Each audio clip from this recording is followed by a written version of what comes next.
Hi, everyone. Welcome to Office Hours. If you are here on YouTube, you'll see a little link down below, and you click on that. It'll take you to Zoom, and then Zoom will take you to Mukana, and that's where you can ask questions. And so you just got to follow the breadcrumbs, so to speak, and you'll be able to make that work.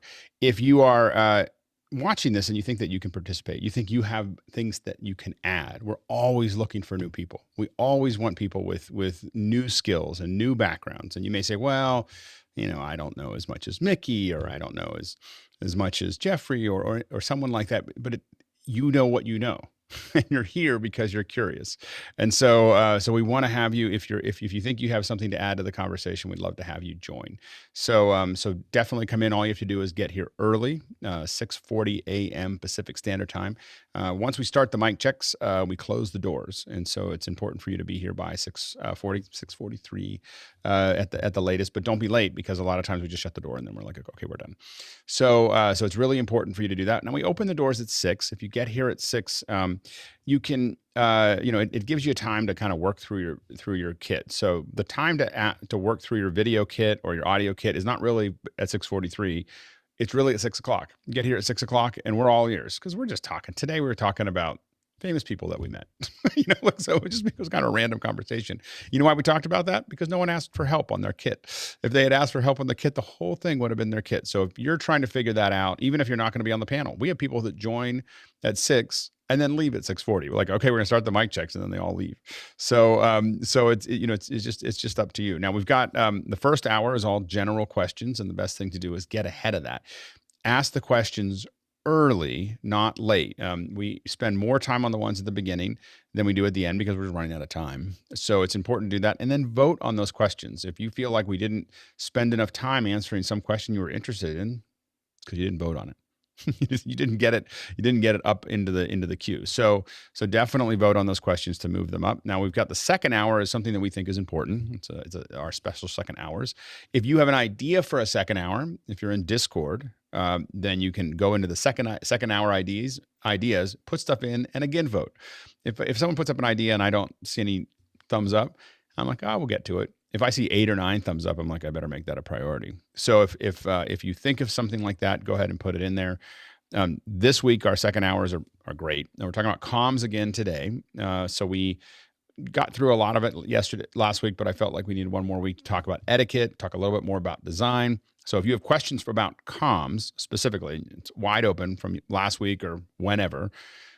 Make sure to put your question in, then send it, and then tag it as second hour, so that we know that you have that for the second hour. So any questions you have about comms are fair game. We're going to talk about etiquette. We're going to talk about design.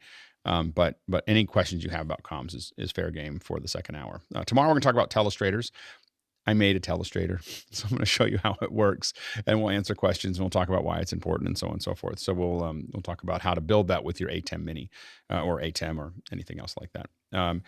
Thursday we're going to talk about concerts. We got into kind of a big conversation about this on Sunday, and I felt like, it's probably worth having a conversation. I think Daria Musk is going to join us. I'd have a couple other folks. So we're going to talk about the future of concerts and where we think that it might be going. And fittingly, on Friday, we have the first song, the world release, or the global release, the worldwide presentation of the first song from the Remotes. Our own band. Office Hours has its own band now. And so so Office Hours is going to put out our first song. We're going to talk about the creation of that song. We're going to play the song, of course. So that we're really excited about that on Friday. And then Saturday is a long day. So we have education in the morning, of course, and then we have Zoom OSC Q&A, and then we have the first week of Resolve training. Now I'm going to send out that coupon today for Ripple training to get the Resolve 17. I'm a little behind. Apologize for that. So we'll get that out today so that you can go buy it, watch the first movies, and be ready for actually asking questions. So we're going to have Mark and Steve, or Mark and Steve, depending on each week. But for 4 weeks, we've got the people who made the training available to us to answer the questions. And so, I think it'll be interesting to see how that goes. We hope to do more of those kinds of things. And so especially if you buy the training and then show up on Saturday, we want to prove the model. And so if you can, it'd be great to have you there. And I think there's going to be a lot of opportunities related to HDR and surround and everything else, and that's why we're kind of going down this resolve path to figure that out. Anyway, if you want to actually share what we're doing, we recommend it. The bigger this gets, the more we can do. So a lot we're getting.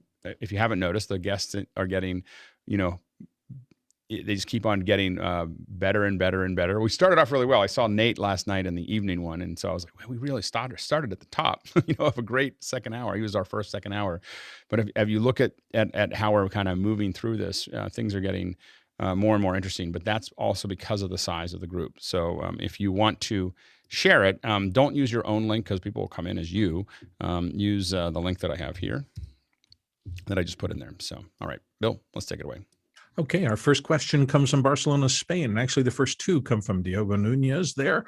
And his first one says, need to send live video in the form of a multiviewer in HD to a remote producer via Zoom. In our test, sharing the second camera using Screen Share Advanced gives us stable 1080 at 25 frames per second using an Elgato Camlink 4K. Doing the same with ATEM Mini, the frame rate drops after a little while. Is it just luck, he asks. I think that's just luck. Like, I don't think that I would keep testing it, but there is no reason for that behavior to happen differently between the two. It might be, you want to make sure that if you're measuring that, you're measuring exactly the same content, because the frame rate will drop a little bit if you have more complicated content. So if you're doing more cutting, more graphics, more background detail, those kinds of things can drop the frame rate because it has what we call a constant bit rate. So it can only do a certain amount. So something has to give at 1080p when you do that. But otherwise, I would say that make sure that you're really comparing apples to apples when you make that comparison. But I don't think that they inherently will have that problem. Jason?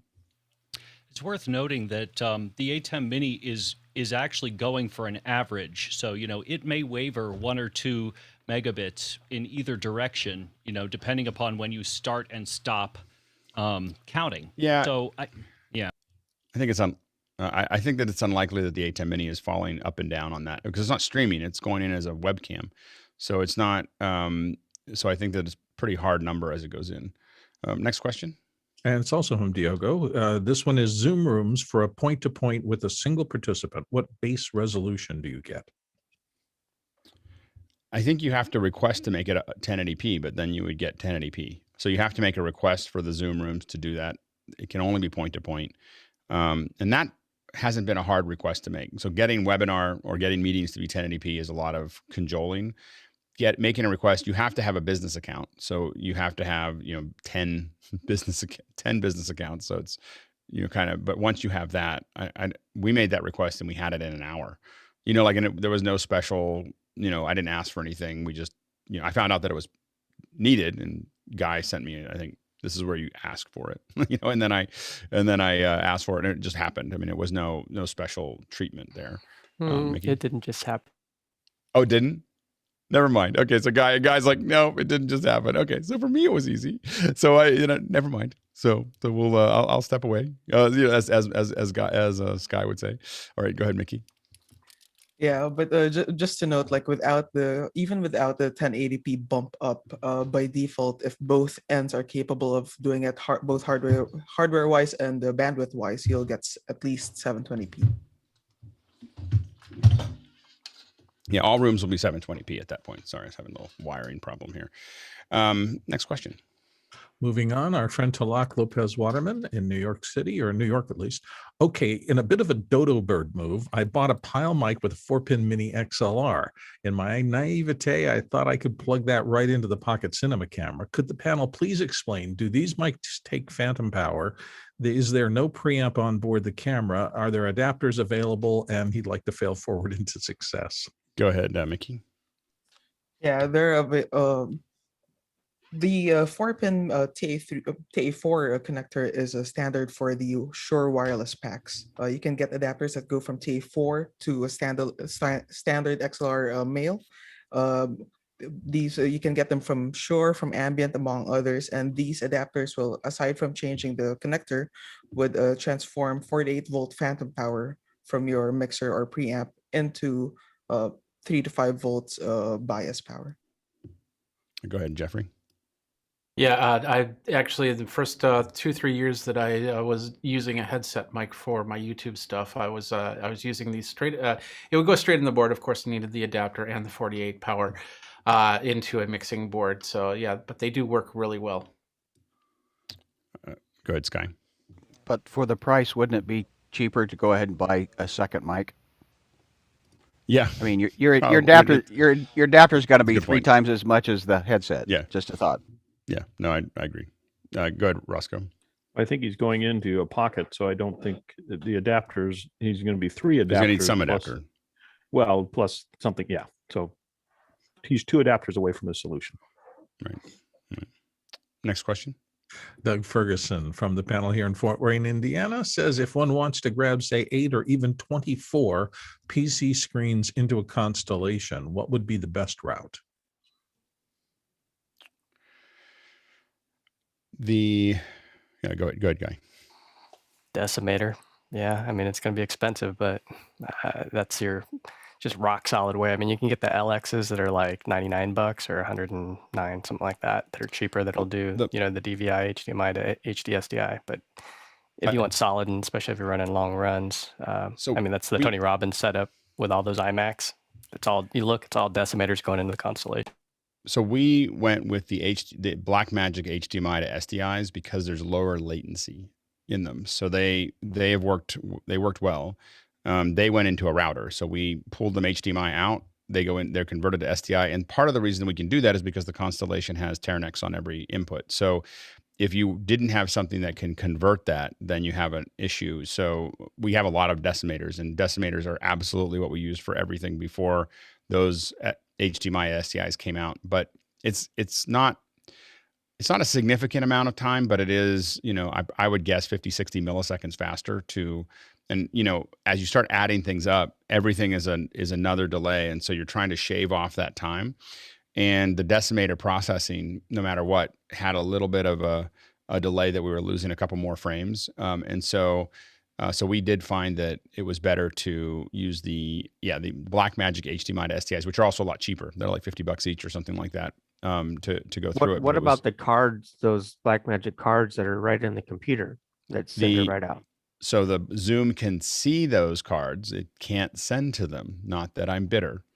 So yeah, we have every PC that we have has either an 8K or a Duo card in it that could go both ways, but Zoom cannot see them. And to me, it's a big bug or a big lack of feature, because, what would really be revolutionary for Zoom is to have a deck link output that was clean.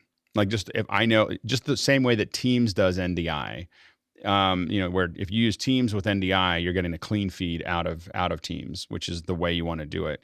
And I think that it's actually going to be a sore spot for Zoom if they don't fix it soon, because people are going to start moving more and more to Teams if they can't get this clean feed that's easy to get out. But for us, because of the hardware that we use, we really want to have an SDI out. And the fact that they can see it on the way in but can't see it on the way out seems crazy. All right, next question. Go ahead. I'm sorry. So is the route from the PC to the decimator, and then is there a loop out to a monitor then? Is that their chain? Well, everything for us goes to a router. So we don't use the decimator. We use the HDMI to SDI converter. So we go out of the computer. It goes, and for us, it's a DisplayPort to HDMI cable. Then HDMI goes into the HDMI to SDI converter. Then that goes into a router.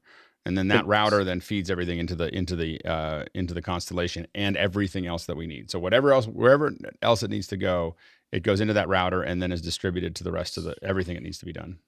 Okay, so your monitors then, you need the opposite for your router out to a monitor. Is that because what we do is we loop those through MV16s. So we either have 9 or 16 up on a giant screen that we can see all of the. You don't want to do it to one monitor at a time. That would be because we're taking typically 2 outputs from every computer.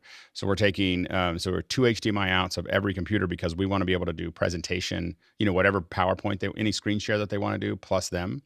So every computer has 2 outs, and so those go out into the router, but then they go into an MV16, and that allows us to build multi-views that are stacked up, along these 55-inch monitors so that we can see every single thing that's coming out. But we see 8 participants at a time per monitor where we can see everything that's going on. And at any point in time, because of the MV16, we can push it and just look at one. Just pop it up. I'm sorry, I just don't know what an MV16 is. It's a multi-view. Blackmagic makes it. It's a multi-view 16. Multi-view 16. It just takes 16 inputs and puts it up in a multi-view. Okay. Of 2x2, 3x3, 4x4.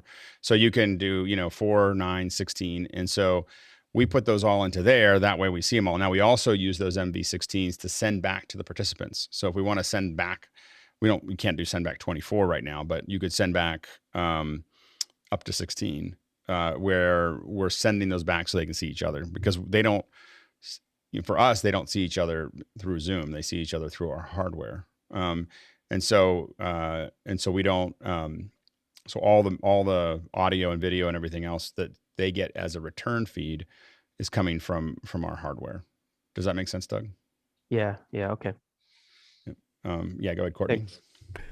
In that setup, Alex, what are you using to control the PCs for keyboard? Do you have a KVM in the line, or are you just pulling up They're all Zoom rooms. One of their outputs on the multiview? So they're all Zoom rooms, and they're all run from each one of them has a Samsung tablet, because we built them before the web interface was available. So the web interface to the Zoom room. So there's nothing to interface with those computers, because there's no controls. All the controls for it are either on the Samsung tablet that we use or over the web. And now it's over the web, but it's kind of nice. The Samsung tablets actually make it a little simpler, because they're sitting in front of, they're sitting there in front of the monitors, and it's a little bit more of an analog 1-to-1. But we don't have to do anything. There's no controls that are required. So it comes up running in the Zoom room. So it's booting into the Zoom software. The Zoom room, the Zoom room, it's just you boot it up, and that's what I'm going to be testing with your B-Link. Mm-hmm. It's Courtney's B-Link. I wish it's Courtney's B-Link. It's B-Link by Courtney. So anyway, an affiliate linkers. yeah, exactly. So I'm gonna what I want to test is frame rate, and I'm gonna put it through a bunch of tests before we go too much further on it, because I'm spending a lot more than this little box on the boxes that we use. We use Dell One Use. I got to make sure that the performance is identical, but I could see this. The other thing I'm looking at is using this as the producer ones, where we're just sending a raw feed for the producers to look at and not using up a big machine to do that. So anyway, so those are the things that we're still playing with. And again, we're interacting. I know a lot of people want to put this in the cloud. The kind of content that we're doing at the level that we're doing it at would be very difficult in the cloud. If it's high dynamic range and 4K and stuff like that, would be complicated, I think, for now. Next question. Peter Rosado's up next from Las Vegas, and he asks, can the topic of bringing in persons in individual Zoom meetings into another meeting be expanded upon? Just wrapping my head around the inception concept of it all. Yeah, the main thing is that by isolating people, Zoom OSC can possibly do that at some point as we get the ISO tools, but what that allows us to do by having point-to-points with each person, whether that's in the cloud or whether that's in hardware, is it allows us to have a lot more control. That person, we can add them and subtract them. We can put them into super sources. We can, picture in picture. And more importantly, we have talk back to every single person. So when you do a Zoom like this, I couldn't talk to Bill directly through Zoom without all of you hearing the conversation. With our system, we can talk to every single person. Every single person's a button for us that we can talk into their ear if we want to, and say, hey, I need you to stop doing whatever you're doing, or I need you to do more of this, or we're having trouble with your connection. So we have all those, that talk back to them is direct. And so that helps us coordinate shows a lot tighter than what you can do over a Zoom. You just can't do it as tightly. You get into a variety of issues. Go ahead, Hosman. I took TJ aside in a breakout room to explain this to me. I think I've asked this question several times. I understand the concept of a point-to-point connection with all the talents, but how do you bring them into a meeting where there are other attendees or other panelists? So we have a room, we have one window that provides all of them. So they're not coming back in as individual windows the way you see it now. It's now basically they are a camera to our switcher. So so every person that comes in individually is just going into an ATEM switcher, in our case, Constellations, and they just look like another camera. And so then we're producing a finished show that goes into just one square that is, that then is spotlit, or for a webinar, that's just what they see. And then that's all they, so that the whole show goes into one window, but we're not putting them back into individual windows. Go ahead, Hosmuk, and then John. So if they want to see everybody else in a meeting, they go through another occurrence of joining that meeting. They don't see it in that connection. For the shows that we do this way, they only see each other. The hosts only see each other. They don't really. We could definitely feed them back. We would just feed that back as another camera into their return, and we have done that where we grab onto the meeting that's there. We pipe that meeting, like the window that we're all seeing right now. We just take that window and pipe it back as a return to them. And so, we, that's definitely possible. We just rarely do it because once we go at that level, we're really producing a show like CNN or like whatever. They're not interacting in the same way. We definitely can. What we've done in the past is put them up on walls so someone can, if you're in a physical space, you can see a whole bunch of monitors or LED walls or whatever and see people on the screens. And so that, then they can interact with them. But at home, usually mostly what we're concerned about is returning the videos of the other hosts or co-hosts back to each other so they can talk to each other, because that's primarily the way that's working. Go ahead, John. So first of all, as soon as they add breakout rooms to webinar, it's going to solve a lot of these issues. And what we have found is that we like to bring people into the main room to the meeting and then use breakout rooms to move the speakers. And we have 2 stages. Leland's in the chat room. So Leland, Doug, and Felipe are remote TDs. And we've got at least 7 or 8, 9 different breakout rooms. And then Sky's able to move people in between all those breakout rooms. And we're all on comms, and it works really well. Yeah. Breakout rooms will make a big difference in webinar, and then nested breakout rooms will make even a bigger difference, in my opinion, where you have breakout rooms inside of breakout rooms inside of breakout rooms. But I don't have any information about that because that's just a dream. It's like a little seed of a possibility that I'm hoping that we get to at some point. Next question. Our friend here in the panel often, Alex Goldner in London, says, does anybody have any experience using NDI inputs to Streamyard?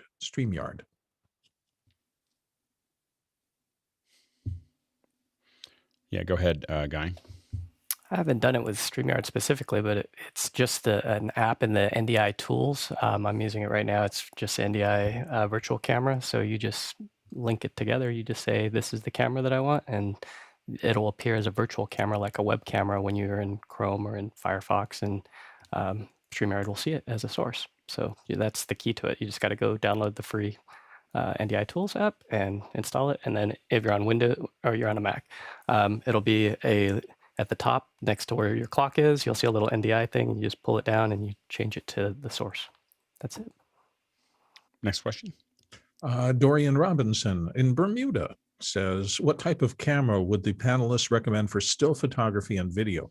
I want to be able to connect it to the ATEM Mini for live streaming. Autofocus is important. Go ahead, Ken.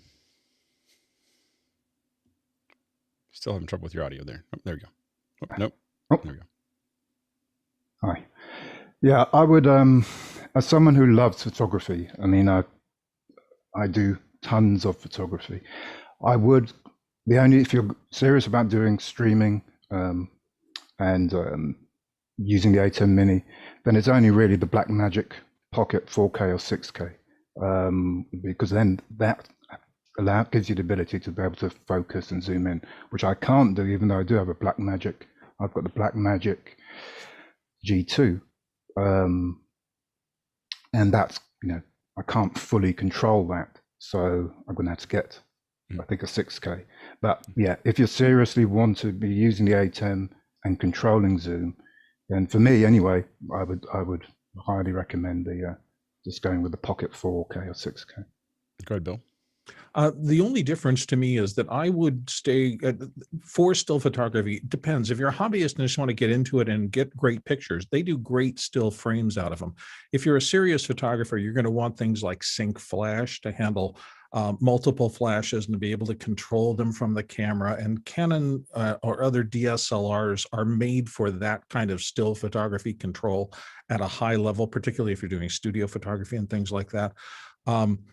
So Canon does have the new connections into being able to use them more with video. They've always had a pretty good reputation for video. So that's the other path. Either start with an SLR and convert it to video, or you start with a video camera and accept its limitations in stills. Cameras generally aren't designed for both at really high levels.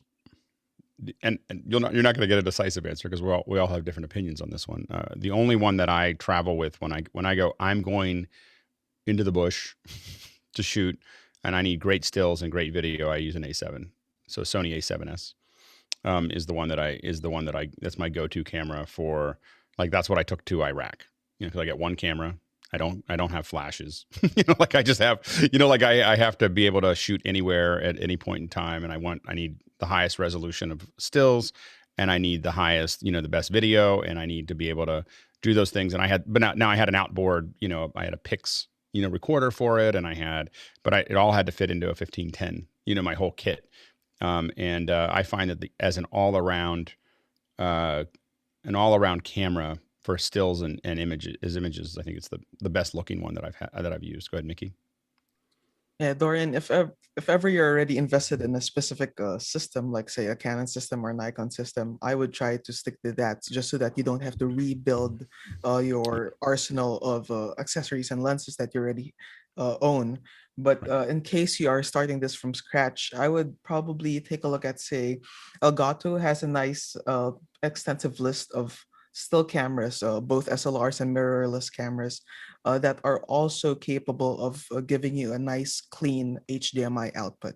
So maybe take a look at that as a sort of a guidance of what to look at least. And I do agree with Ken that if you really want all the control and you really want to go down the video path, you just have to decide what's what. I don't find that the 4.6 and the 6K and the 4K have great. They do stills, but they don't do them well. But the control to the ATEM is really important once you get going. Like if you're doing multicam, you could do single cam, but like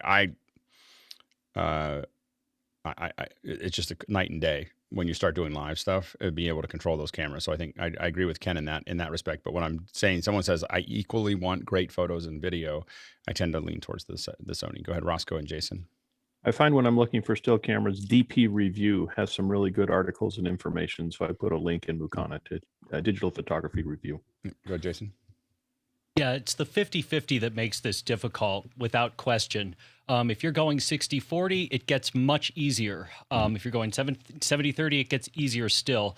I'd say, yeah, the A7 III is good. I started as a still photographer and still love it to this day. And it's hard to beat a 5D3 or a 62. That said, yeah, the Sony is really nailing mirrorless. Like when I'm in the field too, I'm also looking for photogrammetry. So 60 megapixels is something that is useful for me. Oh yeah. Again, like it's hard to do 50-50 because I have a very hard time hearing I want to stream and at the same time I want stills. Like out of one camera, I can't think of anything that's going to fit the bill. Just don't duplicate your lenses. Pick a form factor and use it. Next question. Moving on, it's Richard Lavery, and he's got a couple of questions up next from Belfast that are highly rated. We're managing the streaming for a festival client later this year and are preparing for mostly Zoom events, some days of which will reach 7 to 8 simultaneous events. Any top tips from the panel for our team when managing projects with a high number of moving parts? Staff well. Sorry, what kills people is not having enough people to manage the people. Like you have to remember that if you had 7 or 8 events going on, think about how many people you would have to support those events, and then think about at least half that many, if not that many, for your virtual event, and it'll go great. But if you say I can do I can do this with 6 people, you're going to be in. It's going to hurt. John and then Roscoe. +1 on what Alex just said. We're using virtual machines. So Felipe runs parallels, and he'll run like 6 or 7 different instances. And he can, using those 5 or 6 instances, he can see into the individual breakout rooms or manage multiple Zoom calls. So that works out well for minimal amount of hardware. Yeah, go ahead, Roscoe. Stay tuned for hour 2. Comms are critical, because without good comms, you do not have, anyways, good comms.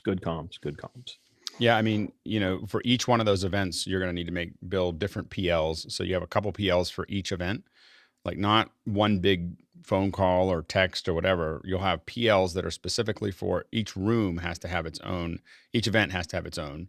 Then you have to have global comms so that the production can hear what's happening over time, but you have to make sure that not everybody hears all of that. So there's somebody that is in each one of those rooms that is going to get comms from everyone.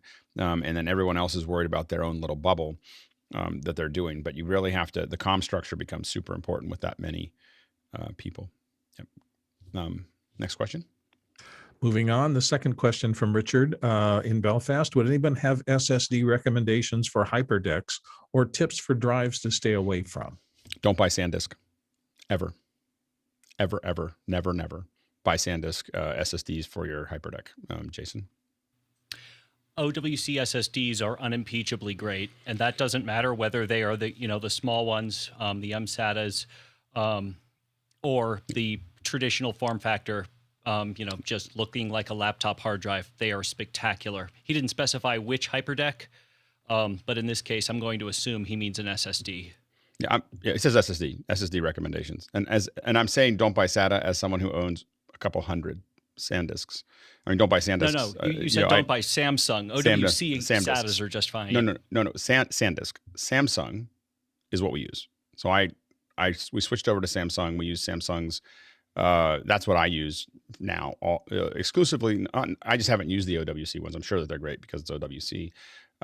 What we've standardized is Samsung's SanDisk. And if I misspoke earlier, let me know. But SanDisk has a caching problem with Hyperdecks, and it will fail at long records. So there's something about the way that it manages memory causes the SanDisk to fail, and it took us weeks to figure out why longer events were failing on records, and super stressful. That's why I won't buy anything that says SanDisk on it anymore. Doug?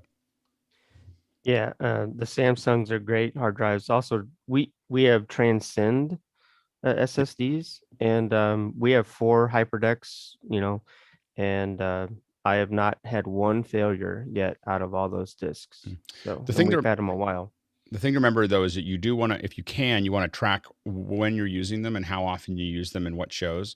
So we usually the reason I have so many laying around is that we budget into our shows like tape, like we used to do tapes.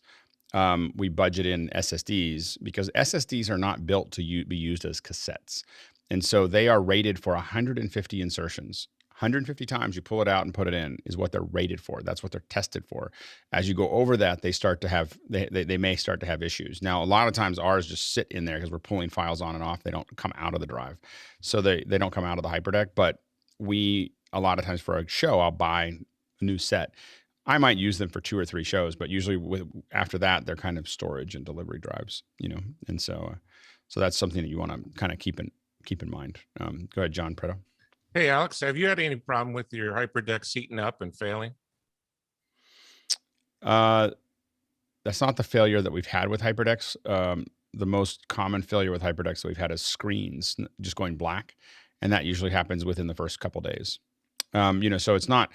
We buy it, and I want to be fair to Blackmagic. I mean, we bought hundreds of Hyperdecks so in the past couple of years, and so the thing is that, but the thing that's most common with the Hyperdeck is that the screen will go black, and it might be 1 out of every 30 or 40 that we've bought that have that little anomaly, and they get sorted out immediately. And so it's happened a lot less lately than it used to. Mickey? Yeah, apologies for the dog in the background. Majority of manufacturers that produce devices that record audio or video release a list of drives that they approve or that they've thoroughly tested. And Blackmagic has this, a quick search on their website shows a list of media that they recommend. Next question.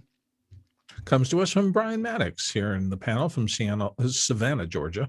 And he asks, what's the maximum video resolution I can get sent to me on a regular Zoom call? The input on the far end is a Blackmagic design web presenter with a, looks like $1,000 video input to it. So good signal in. What's going on? What does that mean, 4K. Brian? 4K is what it was actually. It's just a typo. 4K? Oh, okay. So I thought $1,200? No. Okay. Go ahead, Jason. Yeah, at least for the current web presenters, and don't get me wrong, I've got a few on pre-order, but the current ones, no matter what you give it, you're always going to get 720 straight away, no matter what you put in. This is 4K 2997 coming in, and it's all getting cross converted, and 720 straight out. The 4K into 720 looks a lot less grainy because the down convert actually is pretty good. So that's the one thing I will say. Go ahead, Mickey. Yeah, regardless of the hardware though, on a regular Zoom call, I assume just a normal pro account without any boosting. If it's a meeting with, I believe, 3 people or less, you will get 720p, but over that, most of the time you will be brought down to 360p unless you do apply for that 1080p special. And the new one's SDI only, right? It's just the new one's 1080p, but it's SDI. It's SDI, and it's SDI loop through. The HDMI port is actually where you get that cool HUD that you get a 1080 out, and it lets you see the last 60 seconds and all the bits. Yeah. Next question. We move to Ari Block, and Ari is from Tel Aviv, Israel. And is it one thing to produce content into? It is one thing to produce content into Zoom, for example, vMix output and so forth. Since the transmission and interaction platform is the same, can the panel speak to the point of using such a feed on a virtual event platform that has an in-house encapsulated video system? We do that a lot with, this is the kind of the bespoke stuff that we do with Mukana.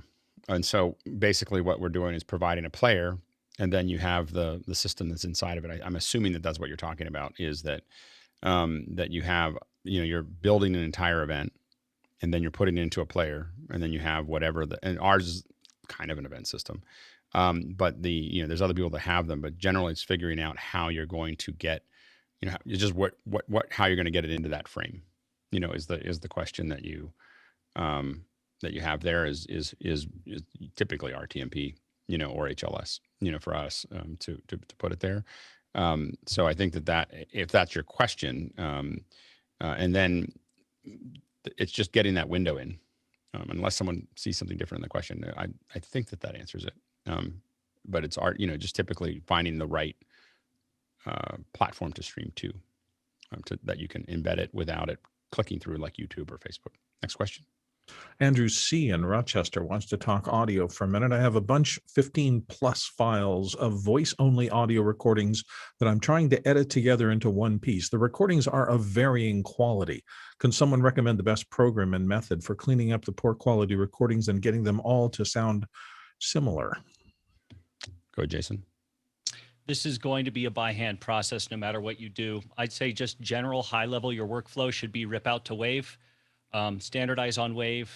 I am partial just because I started in radio to use Audition, and just play around with it until it sounds right. Go ahead, Mickey. Yeah, I would say like in terms of actual just quality, not performance. Of course, you can't really change that much. But in terms of recording quality, you can use tools that are available both in Isotope RX Advanced and also in Ozone, and also to an extent Fab Filter plugins to do what is essentially called an EQ match, which will sort of mimic the response of one file to another. Yeah, I was going to say RX. Isotope has a lot of great tools to do that, and we've talked about it in the past. Synaptic and the Isotope tools are the two that I tend to have in my quiver when it comes to fixing audio. Sky. Victor's not here, but he recommended, and it's not as deep a dive, but Levelator. Can somebody speak to that? Levelator Oh, is just evening Levelator out is all an- the levels. It's just not, but it doesn't do like surgery. Like this is what we're talking about is like I have echo, I have clicks, I have overmodulation, I have, these are all the things that show up there. Levelator doesn't do that. Bill? I was just going to say the tool really, there's a lot of tools that will do the work of this. So this is really understanding what is going on. If clip A is relatively clean, but clip B comes in with tons of hiss, the tool to take care of the hiss, almost all of these will have them. You just have to know how to use it, how to find it and apply it. So if you don't do a lot of this kind of work, just pay attention to learning basic audio skills with whatever tool you're using. I don't think the tool really matters. Or, Logic will do it, Final Cut will do it, I'm sure Premiere will do it, but you've got to know how to use the tool and you got to be able to identify the problem. Go ahead, John. John Edelson, did you have your hand up? No. I was just going to say we've used Levelator to clean up noise in classrooms, but it's a one-trick pony, but it's pretty amazing. Yeah. Next question. Greg Yotes of Gridley, Kansas says, if you're streaming live and also recording for a later remix, what audio sampling settings work best? Go ahead, Jason. Well, SDI standard is 48K, so I'd say start there. Yeah, 48 is important. Go ahead, Michael. I was just going to say, get the highest you absolutely can. Because, bringing it back down afterwards is easy. Trying to pump it up from a bad recording is bad. Next question. JJ McKenna of Santa Venetia, Marin County, California. After enjoying a sneak peek at Luma-Touch's video editing solution for Apple's devices, what is a solid Android compatible video editing solution that can upload to Frame.io?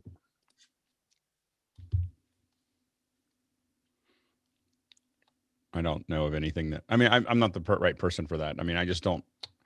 Here's the hard part is that the entire culture of mobile editing is on the iPhone. So there's never edited anything on an Android phone. But what I'm saying is that it's not just us. It's like, so I work with a bunch of influencers and I've seen one Android ever. Like it is the entire influencer group is all, it just appears at least. Some overseas, you'll see some of them using them on the show. You have to remember that a lot of times the reason that there's such a good close up of that phone is because it was given to them to do that. So just know that that they know that it's not always given to them or they're paid for it to put those phones up as they're behind the scenes. And so you just have to remember that that's not always what they're doing. But it's like 95% of the market is in that world, in the YouTube / TikTok / Instagram / all those things. It is just massively all one-sided. And so all the tools get built for the iPhone because it's what they're all using, and I'm kind of amazed by it. Like I expected to see more of a more rounded solution, or people would use it for something that was there. And I see a couple of us geeking out about it. We'll do something with an Android and we'll do like lyrics or something, and we'll do these things and we'll send out Android phones because they're cheaper or we have more control over them or whatever. I've used those for that. But when I work with creators, I don't see it almost ever in the wild for their phones. Go ahead, JJ. No, you weren't. Oh, did you? I thought you had your hand up. No, next question. Oh, go ahead, JJ. I was going to, just further comment that in seeing other countries, like a lot of other, what comes out of China, not that we should trust anything that they're producing as far as downloading this for local use, but what's seen in other platforms like Russia platforms and China platforms, it's very, very different because they just don't accept the iPhone. In fact, in their institutions, they're not allowed to use iPhones. Well, the question is that do you have an app do you have an app that is English, that has English anything on it? There's definitely apps that are out there in Russian and Chinese. It's just that they're in Russian and Chinese. So I don't know what they are here. So next question. Also comes from JJ, who happens to be here. In the VHS days, one could slowly move through a segment of a film and clearly see a particular frame. How would one encode an output to allow the same mode of capturing a single frame in the digital streaming era? Go ahead, Bill. So two things are fighting here. Motion blur, which is kind of nice for watching motion content. As something moves through a frame, it makes things look natural, versus either high frame rate or high shutter speed, which tends to reduce the amount of time the image is captured so that the motion blur all goes away and you get a still crisp frame. Trying to do both of those things at the same time is virtually impossible. So as you dial up your settings that make the stills better, you tend to make the video look less better. So you kind of have to, it's one of those things where if you want the smooth motion of motion blur, you're not going to pull good still frames out of it. I think the question is, can you get to every frame? The problem really is that H.264 is a long GOP solution. So short, the production tools are Apple ProRes or Avid DNX. Are the two that most of us use those are the two modern formats that you can just go frame to frame where it's not long GOP. The problem you really get into is you can usually go forward frame to frame, but if you go backwards, the problem is that it doesn't have the keyframe that it was referring to. So you end up with, a mess, or it wants to jump. So if that's what you're talking about, that's what you need a format that will allow that. And that's typically ProRes or DNX. Mickey? And yeah, these codecs like ProRes and DNX HD or DNX HR are what you would call intra-frame codecs, which means they stand alone. They're not, they don't rely on other frames to generate what's in that specific frame. Yep, absolutely. Next question. Brian Carpenter of Medina, I'm assuming Ohio, might not be. Is there a resource to find the most common example of zoom gestures? Zoomojis is actually what he's looking for. You've now reached a desert where I don't even know what that is. I've never heard I feel like I've been left out. I don't know what these are the goofy little, where are the, I don't even like the raised hand. So I don't know where are these zoom emojis? Go ahead, John. Translation, bah, humbug. Exactly. You do have the raise hands, but I think you've turned it off on your main thing where you could have a thing that says go faster, go slower, question mark. And then you can use Snapchat, and then you could start putting pictures and smiling faces. I agree with you, but I think it could be useful, like you were talking about, when the panelists need some feedback, you could use it to speed up a show, slow down a show, but most people turn it down. Some of our faculty have used it because they like having a student engaged, even just pushing, go faster, go slower. I have a question. It's useful. And I'll turn it over to the other John. Go ahead, John. So Blab got this right about 7 years ago. They did the stupid hearts that float up to the top, but they were cumulative and they would put a counter on. And so as the discussion ensued, people would upvote you and you would have a cumulative number next to all your comments and your questions, et cetera, et cetera. They could downvote and upvote you with those stupid things floating up through the air. Next question. Comes from the Maranatha Spanish Church in Grand Rapids, Michigan. Manufacturers are like our product will connect easy. Just click here and you're done. In reality, you can spend a few hours trying to connect. Why is that? Because the map is not the territory. Like is it? Turning something on is fine, but the logistics of actually trying to get it to work is everybody has their own needs. Go ahead, Roscoe. Because engineers are not good at explaining how their product actually works to the common man also oftentimes. And also the real challenge is also that familiarity. When you build a product, you get familiar with it, and there's a bunch of behaviors that you start doing that obfuscate what makes it hard, because you go, oh, don't do that, do this. Like there are certain things that I never have a problem with certain hardware, and then other people have problems with it. It's because I just do it. I have a weird way of doing things that happen to work like the engineer thought through it, in some certain product, and then it works fine for me. But you can get off that rail. So that's why beta testing is so important. I also think that a big piece of this puzzle is training, is building great training, whether it's it's teaching people how to do it. The reference materials, again, we've referred to this over and over again. Number one programming language is Python. Number one reason why is because there's resources to support you learning it. That is I think a lot of manufacturers, and I think this is going to become more and more important to folks, is to build great video training, build live events that support people on it, et cetera. Go ahead, John. Well, they used to call it plug and play, but our definition was plug and pray. It's amazing what happens when it goes out into the wild. Well, and the other thing is that a lot of companies don't engineer the interface to make it relatively simple to use, and so they don't think about, well, I just have to make it, because this is my little story about this is that we used to have mushrooms go bad in the house. And then I got into the habit in the morning while I make my coffee is if we're low on mushrooms, I cut them all. I'm really fast at cutting mushrooms. And so I just cut them and put them in a thing. Now we never run out. They're gone all the time because they're used in everything in the house now because they're there. What the reason is because I made the interface simpler to use. And because it was simpler to use, it gets used all the time. And so what stops when we have little roadblocks of using our product, of I don't understand this, I don't understand that, people just don't go down that path. And that roadblock can be fixed by interface, or it can be fixed by training, and clear explanations of what it is, or both. Go ahead, John, and then Courtney. Well, but I thought it was an urban legend about, somebody using the CD-ROM tray as a coffee holder. Oh, no, I've seen it. I saw it when I went to the office, and they really do that. Yeah, and I worked with someone who thought that really was what it was for. It was to put their coffee cup there. Go ahead, Courtney.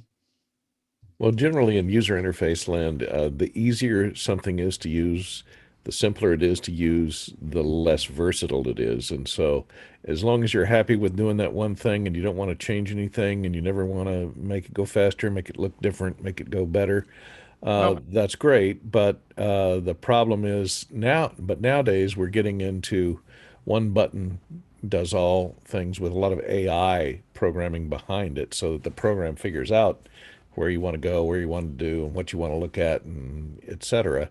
And a lot of times that AI can go south, so you're kind of at the mercy of the AI sometimes. Yeah, what we learned to do was to tier our interfaces as we built them, so that 90% of the time you turn it on and it just do the thing. And you just go, nope, here it is, and you go, wow, that's great. And there's a little button. If you click it, it opens up a whole nother set of tools that you may need. And there's one more button, you click it and it opens up all the tools. And now you're like digging in deep and you can do a lot of damage, but you have complete control over every slider of how it's calculated. But by doing that, what happened was I literally, as we got closer and closer to that, the number of calls that came in of I don't understand this went away, because most people just turned it on and it worked, and then they were like, okay, that's great. But then you didn't have people complaining that they didn't have the features. We just said, oh, just roll into the advanced or roll into the expert.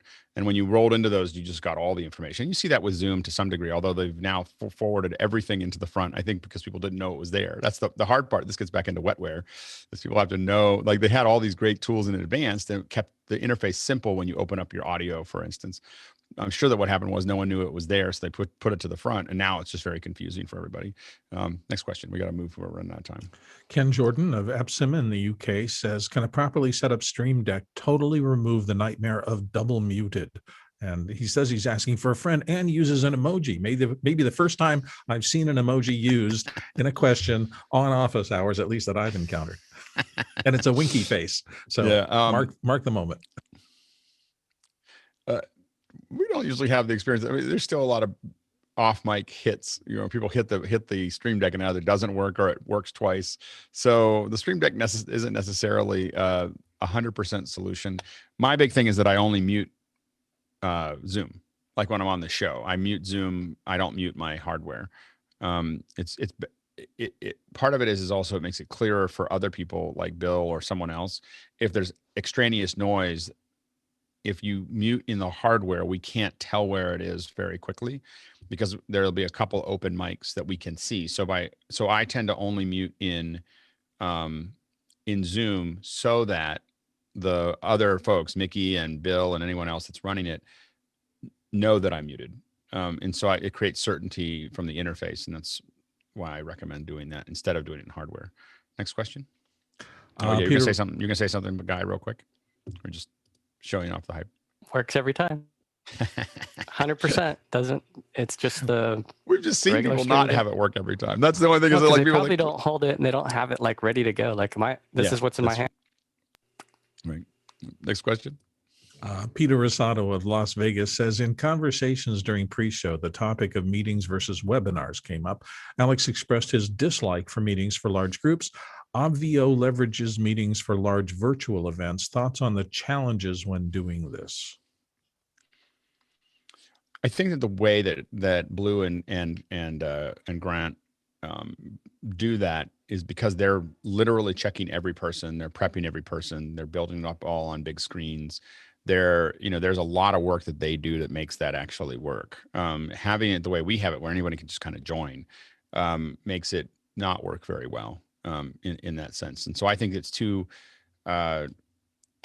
different views. I still have my sensitivity mostly is that I know eventually that a lot of the shows that we do will be too big to put on any screen that we can look at. The number, and they're already doing those. And so then I kind of wonder whether it, for me, I don't know,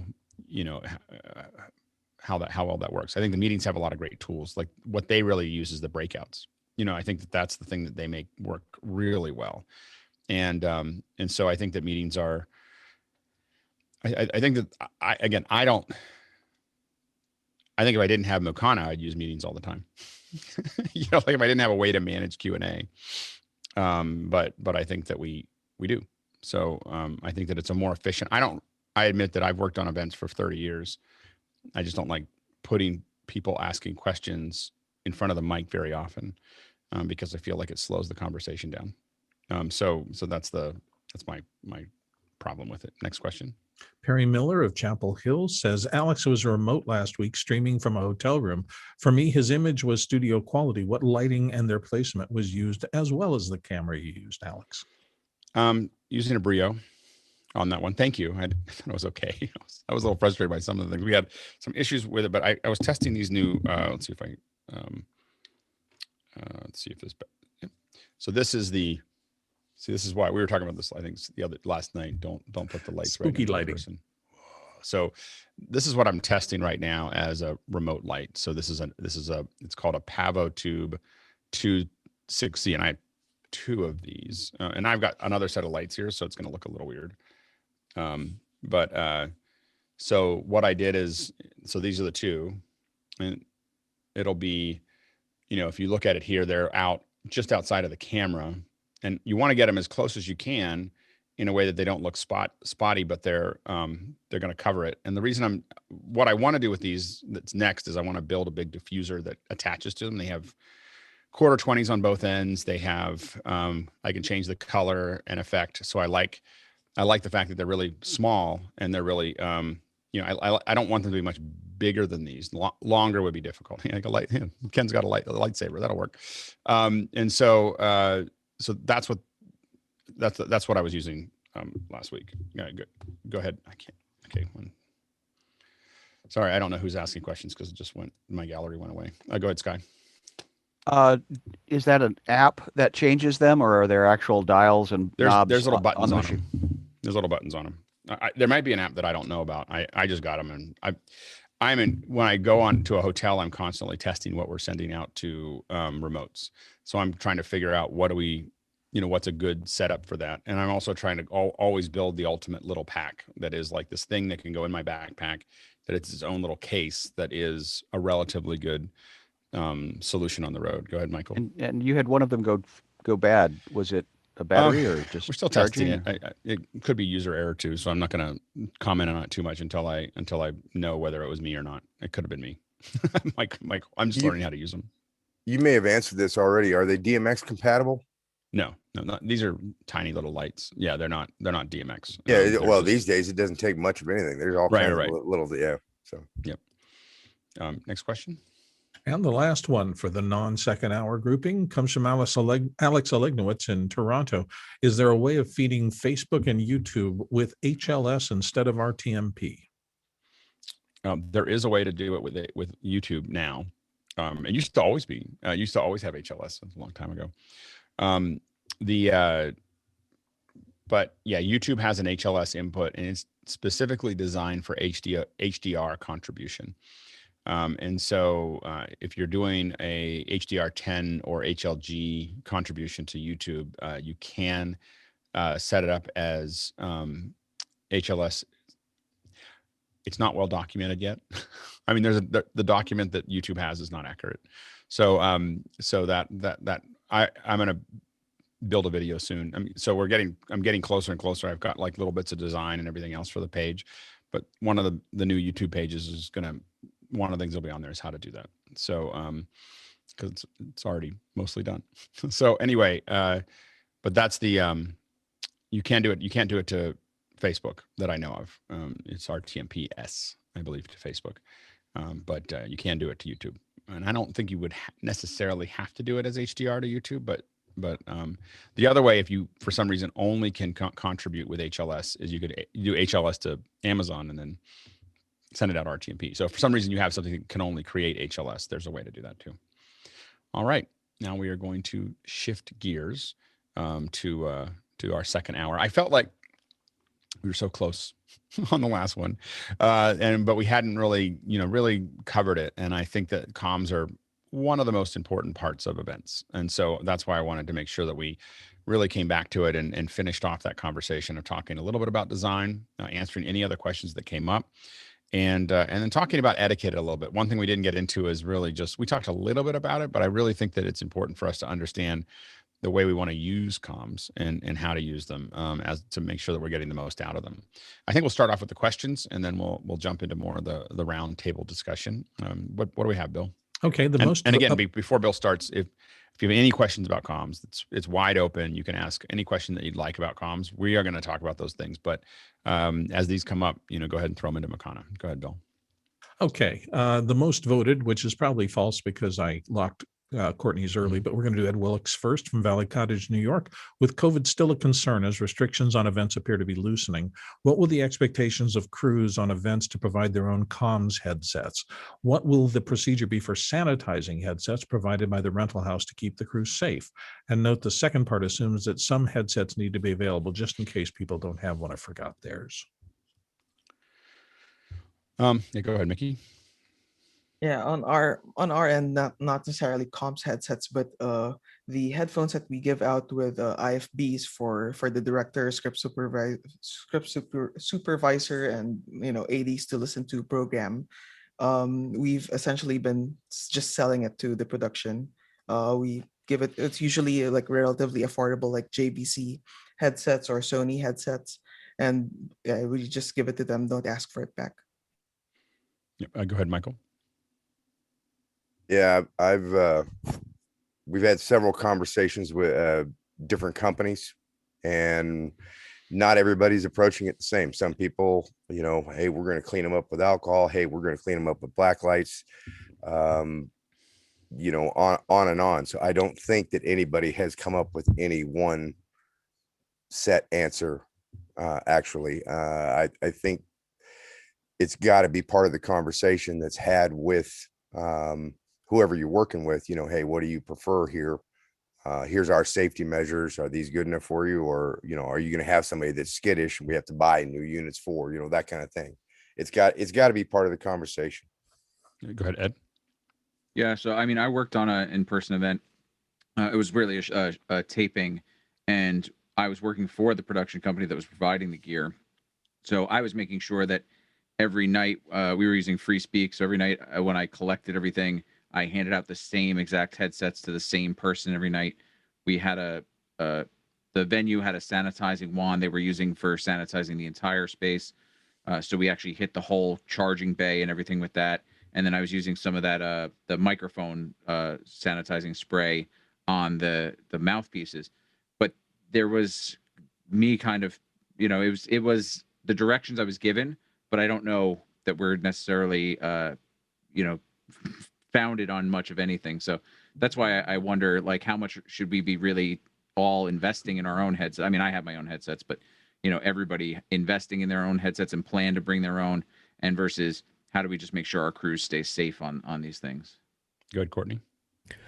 Yeah, these days I think the protocol is for the union protocol is that they each headset be assigned to a person on a multi-day shoot if you're on a production that's lasting a week or more.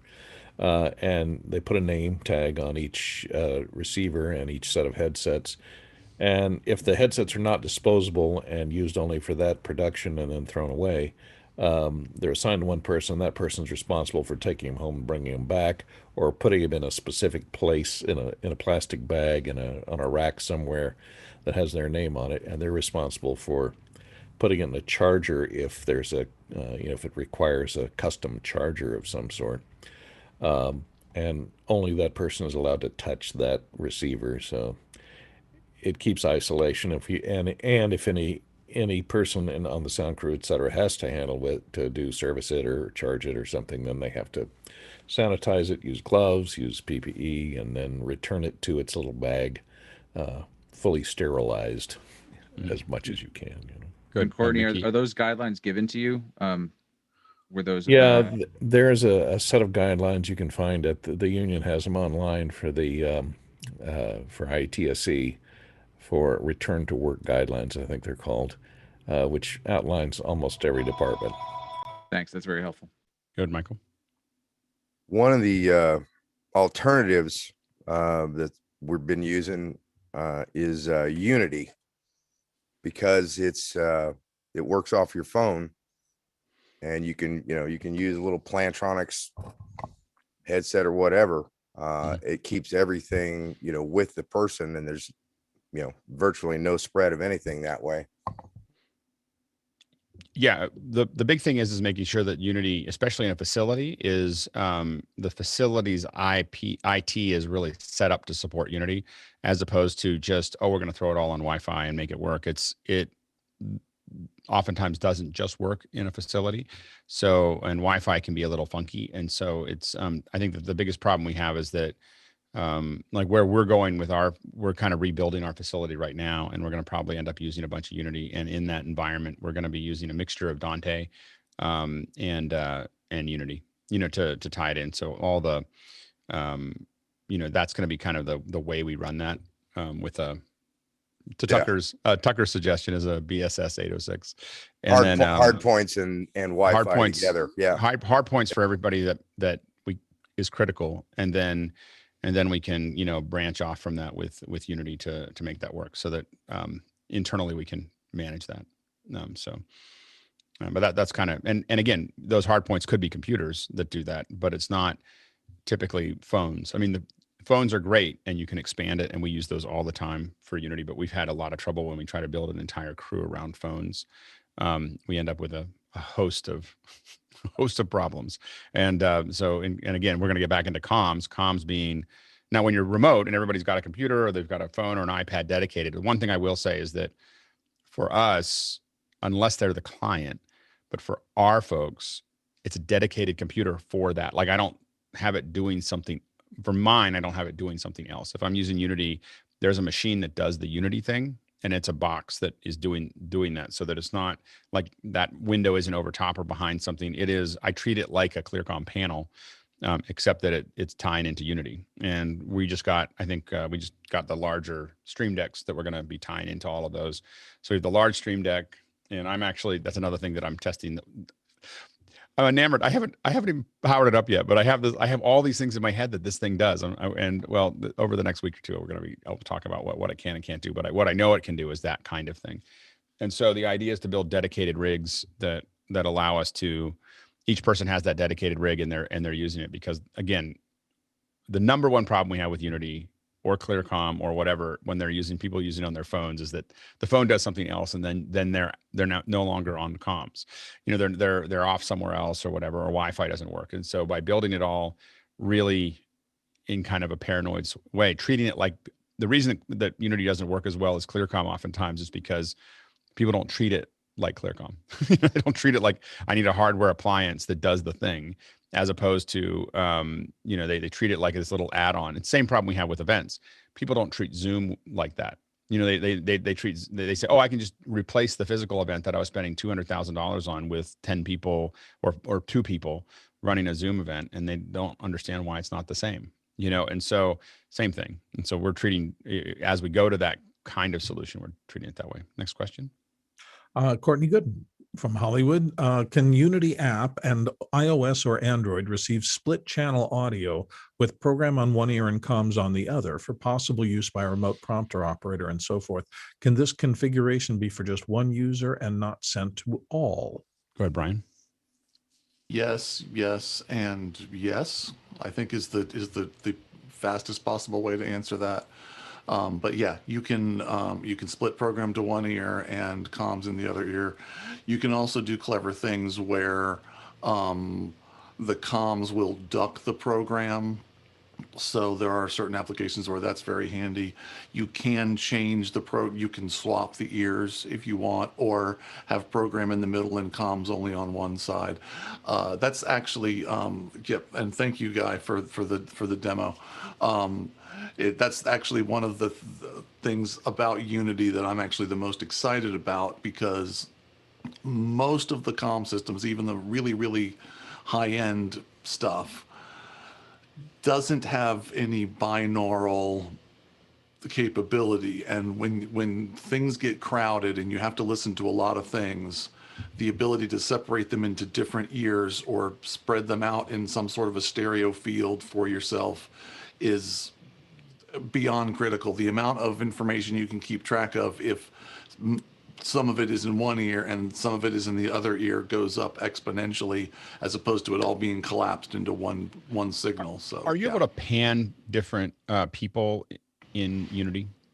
That you can't do. Boy, would I like it if you could. But that's not yet. Not yet. We'll see.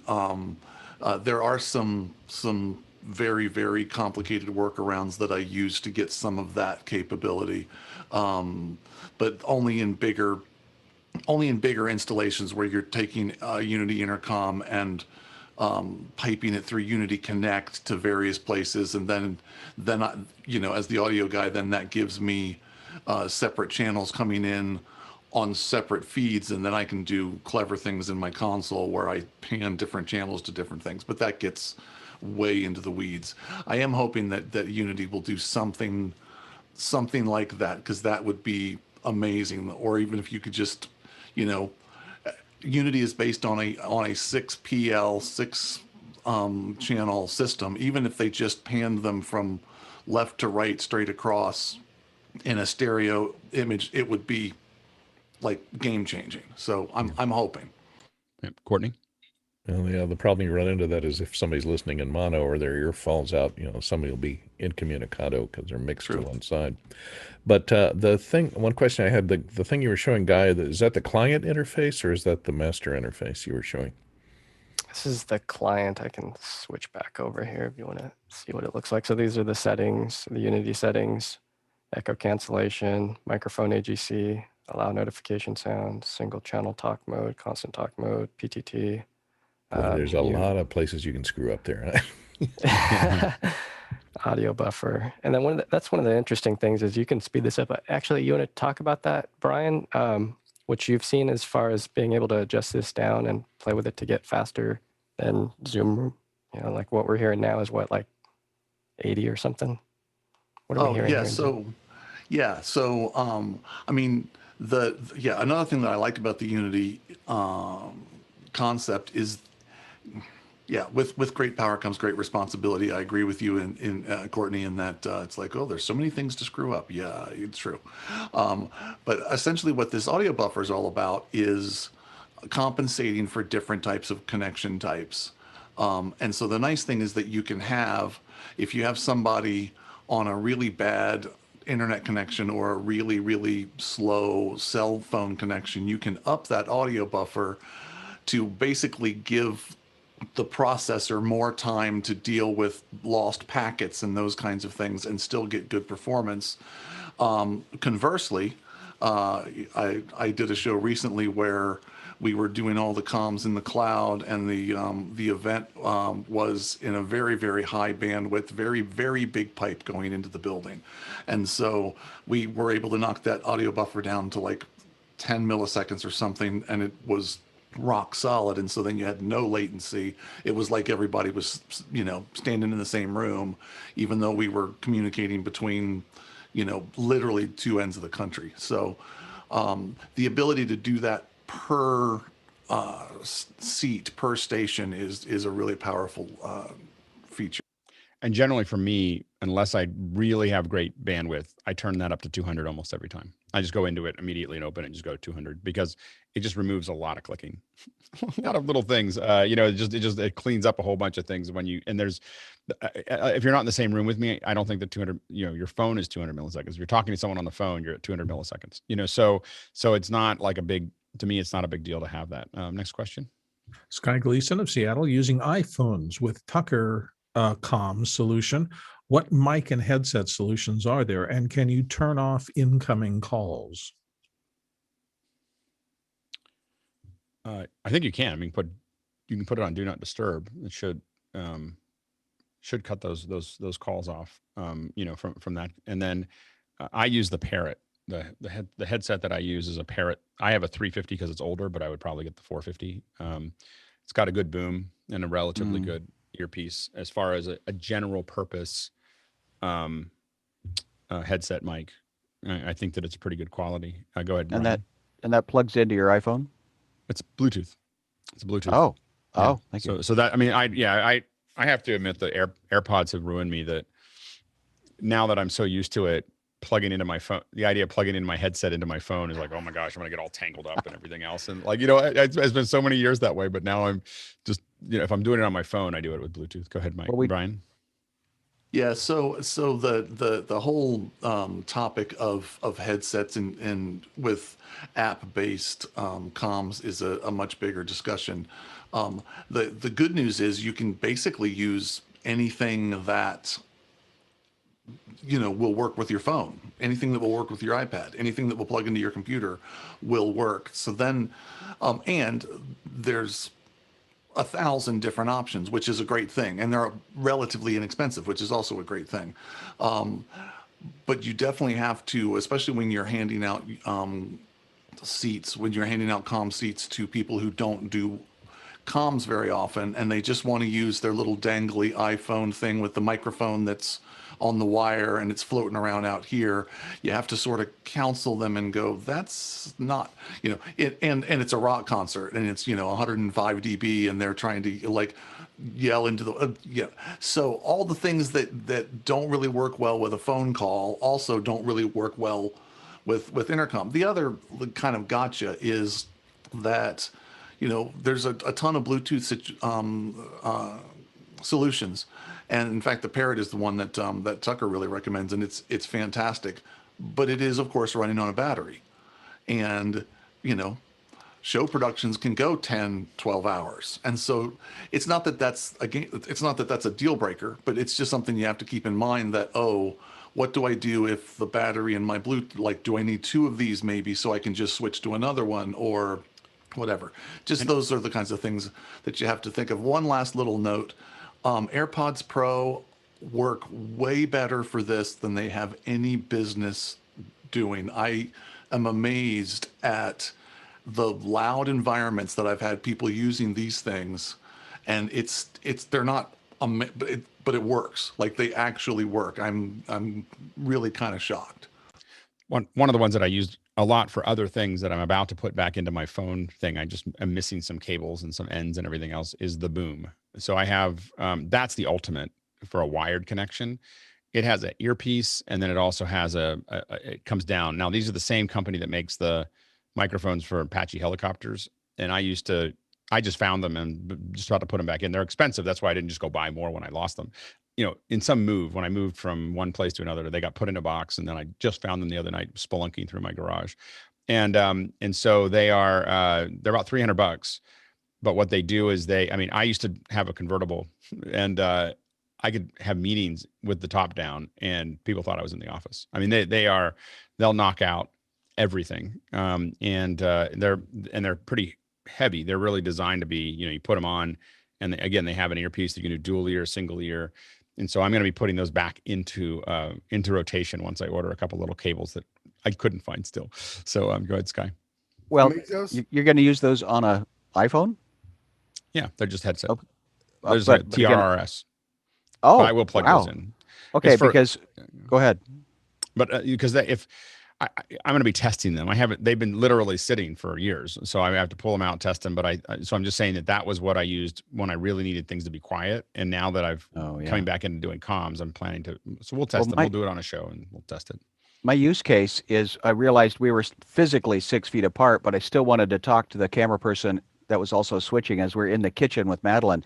Plus I also wanted her second channel into an IFB into her head so that we could chat, but we were so close. It was physically easier just to do hand signals, but there would have been nice, but I wanted to just talk really close, and that was the thing. So this boom, I'm very interested in. The one, when we're really that close, our systems are generally Dante and Studio Technologies belt packs, because they are, so when you're that close and you're in the set, you really do want to be able to whisper. And when you want to be able to whisper, you want absolutely no noise. No noise in the system. You just want it to be super clean so that you can whisper and there's no signal to noise ratio issue. And for us, a belt pack with Dante, that the only thing analog is the pickup on your headset, works really well. And then I'm using ClearCom, like ClearCom headsets going into that. And then if you have even an X32, you can build a separate set of buses that are just your comms, or you can use something like an XR18. You can build it, as Brian will outline, that building that kind of thing often means that you are building a bunch of mixed minuses for every person. So once you get more than 4 or 5 people, it gets cumbersome really fast. Like this becomes a thing, right? And so, but inside of it, and that's what I'm getting, based on Tucker's recommendation and then some testing I was able to do last week. That's where I'm going to get a large matrix, which is the BSS 806 is going to be what I'm going to put in, that we're going to then we can build all that stuff out, as needed. But for the little kits that we built, or the fly kits that we've built, when we got 4 or 5 people, the Studio Technologies works great. And then you can tie that into Unity.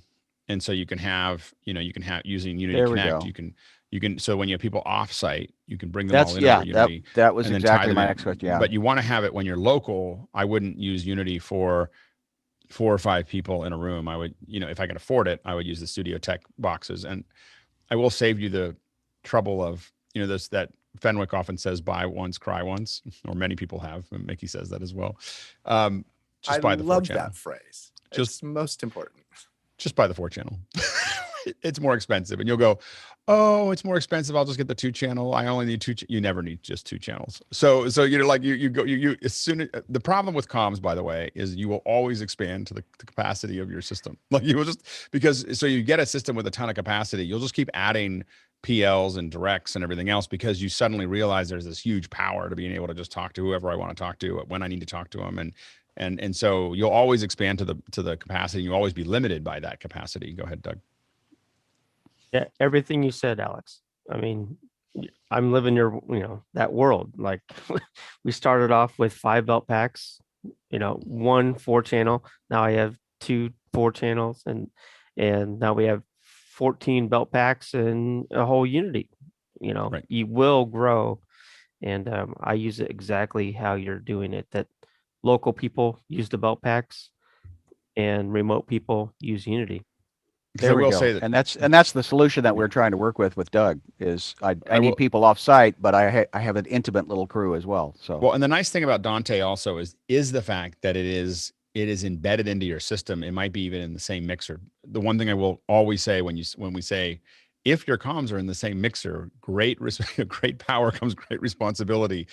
You have a growing chance that your comms will end up in your show. So someone pulls up the wrong pot, puts the wrong whatever. So even in our system, like for instance, the one that we're building now, the QL1 is doing, the mix, but it's not doing the comms. Like there's another, right now it's an it's a X32, but it'll eventually be the 806. It does that work. So that there's no chance of that. Now, what I will say though, is the advantage of the Dante is that it's really easy to set up IFBs, because you're not like converting out of one thing and then into another. You are simply, those belt packs. You can have one button on those belt packs. Like if you get a 4-button, that end button is talking into the ear of the host. And you can just be sitting there on set and just push that button down without even looking down and just say, hey, I need you to I need you to close this up, or whatever it is. That's, and again, the physical, the one thing we've gotten lost in with some of these comms is like, oh, I can just do it on my phone, but looking down at your phone and figuring out what channel and everything else doesn't replace the physical nature of I can reach back without looking and push something down and just say what I need to say, and it works. As you get used to it, there is a reason that analog is still useful in these respects. So next question. Moving on to Alex Alegnowitz from Toronto. And Alex says, suggestions for belt packs and dedicated desk boxes for Unity. Yeah, go ahead, Brian. Which it's almost like you saw that question coming, because and someone else can correct me if I'm wrong. This is still a weakness of the Unity system. There really isn't a hardware belt pack solution for Unity. There is, and I'll have to look it up because I've forgotten now. There's a ruggedized Android phone that I've seen used with Unity, and I've now forgotten the name of it. I've used that phone. You know what I'm talking about. The worst experience, worst comms experience of my entire life. So there you go. And so, in a situation where you really need a belt pack, I just need to push buttons while not looking at it. There's not a great solution. That's the truth. For a desktop solution, the Streamdeck integration works really well. It gives you hardware buttons. You can get as big a Streamdeck as you need to put as many. You can get as much or as little. Yeah, exactly. And thank you, Doug. And so that's why I recommend, if you're in a fixed location, and most people on a show set are in a fixed location, put the client on a computer, plug a Streamdeck in, and there's also a lot of customization you can do and make the buttons be exactly how you want them to be and arrange the way that you want them to be. There's no substitute for a piece of hardware button that you push a button and talk and let go. I mean, that's just a thing. So, I still think we're at a point now where the big trade-off with Unity for a wireless mobile situation or a belt pack situation, there isn't quite yet a hardware. And the situations that I'm seeing even now with companies that I've worked with that are using Unity Intercom heavily, they're still using free speak systems for all of the wireless comms. And frankly, they're just if somebody is even mostly stationary, but they need that belt pack, I don't need to touch it. They just use a free speak pack and they just tie them together with the Unity comms with a 4-wire interface. Yeah. And the other thing that we've done for, again, small numbers of people, but we need to have a PL that we can talk to everyone, is we've taken our microflexes. So the Shure makes a microflex, and the advantage of the microflex is that it has a mic input, and it also has a headset output, and it's tiny. It's like a little pill. Now you only get 2 talkbacks, so you might have 8 mics, but you only get 2 PLs essentially that you can run. But it's a Dante. You have a Dante setup, and I don't know if you can't really do. I don't know how the mix minus works. Anyway, so we don't use it for very much. It's mostly like the stage manager or a handful of other people that we have on those. And they're really designed for talkback to the host. But we have used them as kind of a simple way to talk to a couple people.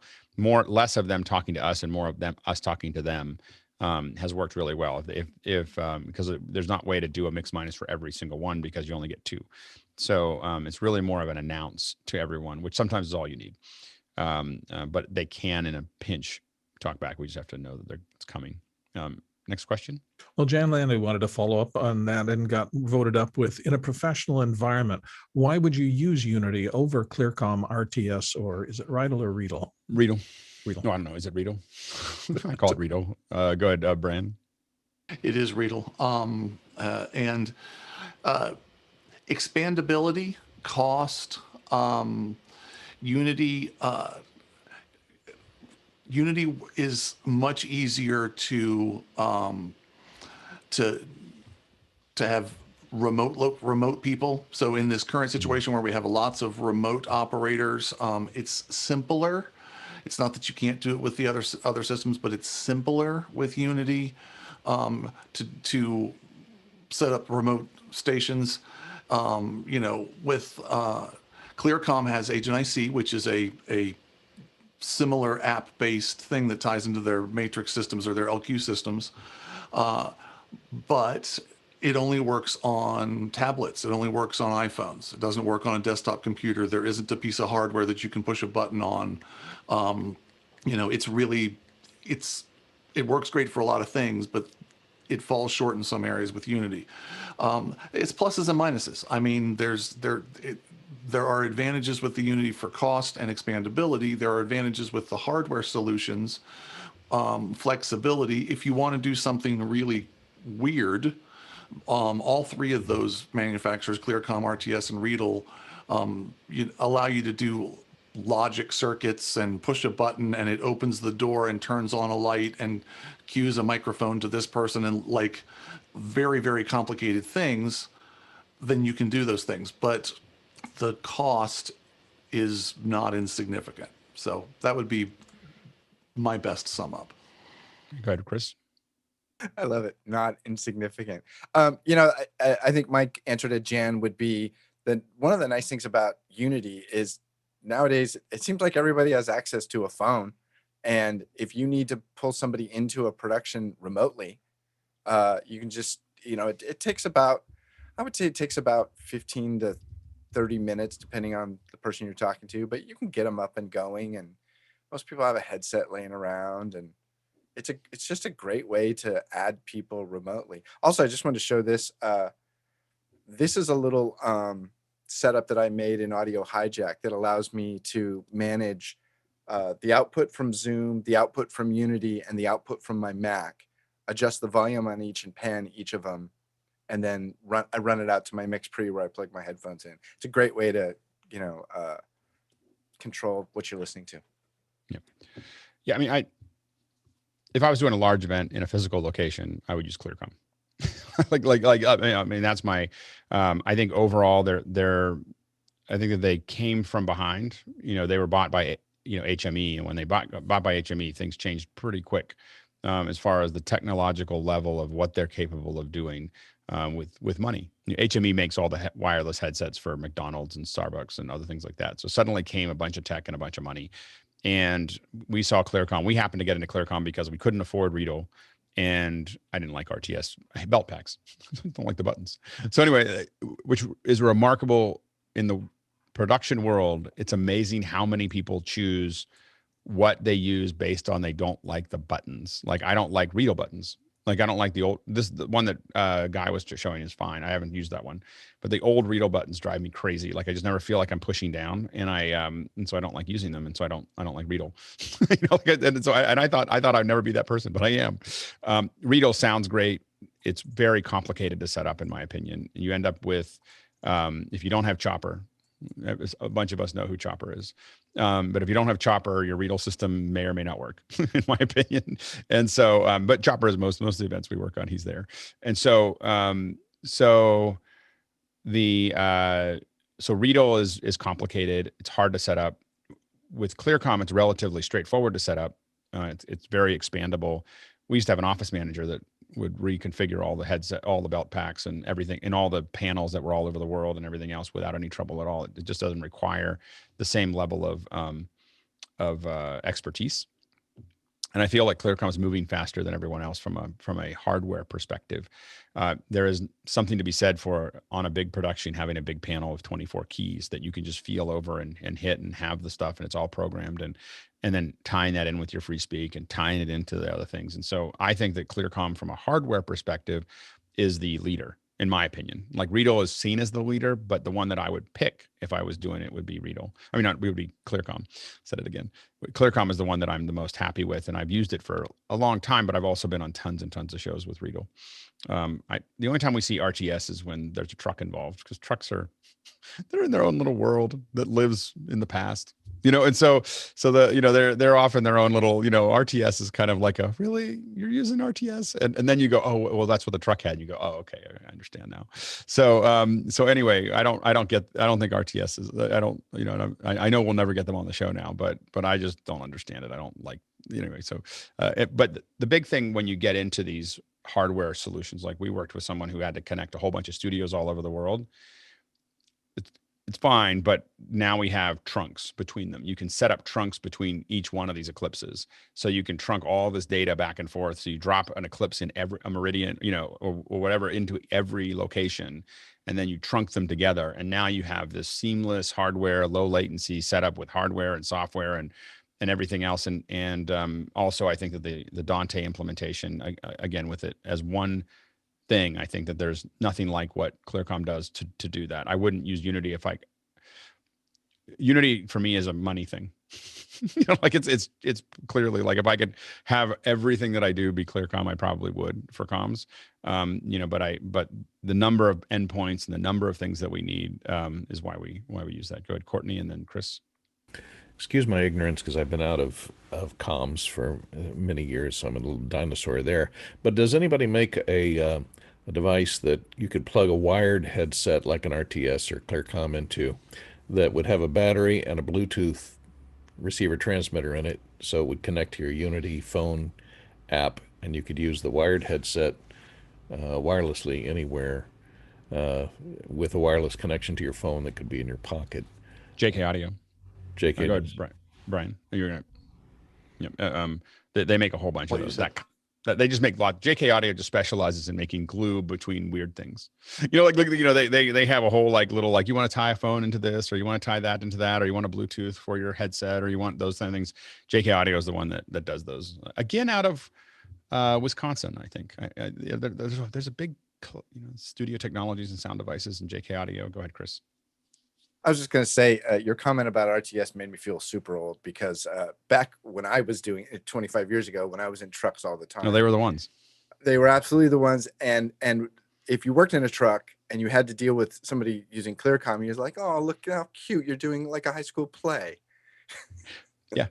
No, it was, and I think that, we could afford, the RTS, again, I didn't like the way it worked, but we could afford ClearCom, which is why we got into it. But man, we rode a wave over the last decade with things just suddenly picking up. And all my early stuff with ClearCom was like that. It was all analog, 2-channel, 4-channel. I had this weird one where it was 10 channels and you could set them for room and ounce. And, I had a lot of analog ClearCom before we went digital. Ed?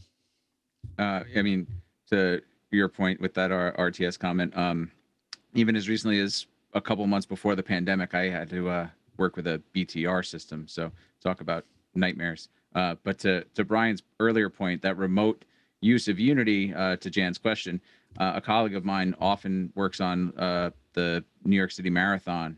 And when you've got a guy on the back of a motorcycle holding a camera, having just a phone in his pocket and an earbud to get direction is why the Unity would be used in a real pro production, because it's the thing that can be carried and it's going to work anywhere where he has cellular data. Yeah. This was my happy place right here. The RTS 802 master station. I was always very comfortable sitting with one of those in front of me. The other one the one that is, kind of that I think that we're going to try to bring them on is Telos makes they've put together a kind of hardware centerless solution, and they walked through it with me, and it's kind of interesting. So I think that it's the one other one that, and Telos of course is known for a lot of really high-end audio, so and for radio and production, and so it's kind of a less known one, but it kind of traipses between all of those, and so we may bring them on to take a look at it. I'm happy to bring on. We might make a couple weeks of it now that we all have thought about it. Bring on ClearCom and Unity and Telos and other folks to talk about it, just so we get a different sense of how they approach it. But that's one that looks interesting that I just haven't had the opportunity to work on. Go ahead, John. Just my Midwestern pride. JK Audio is not in Wisconsin. They're 60 miles west of Chicago. Sorry. I thought they're in Wisconsin. They're in Illinois. Is that right? Yes. They're all near each other. They're all in that Midwest part. Yeah, exactly. But they're not very far from Madison, though, which is where Sound Devices is anyway. And we drink beer. Yep. Next question. Mark Hadley in Seattle is up with, Alex, can you remind us of the military 4 or 5-letter acronym for order of alternate communications methods in case your comm links go down? It's not in case comms go down. It's just a general thing that it was kind of drilled into me when I was younger was PACE. It's primary, alternate, contingency, alternate, or emergency.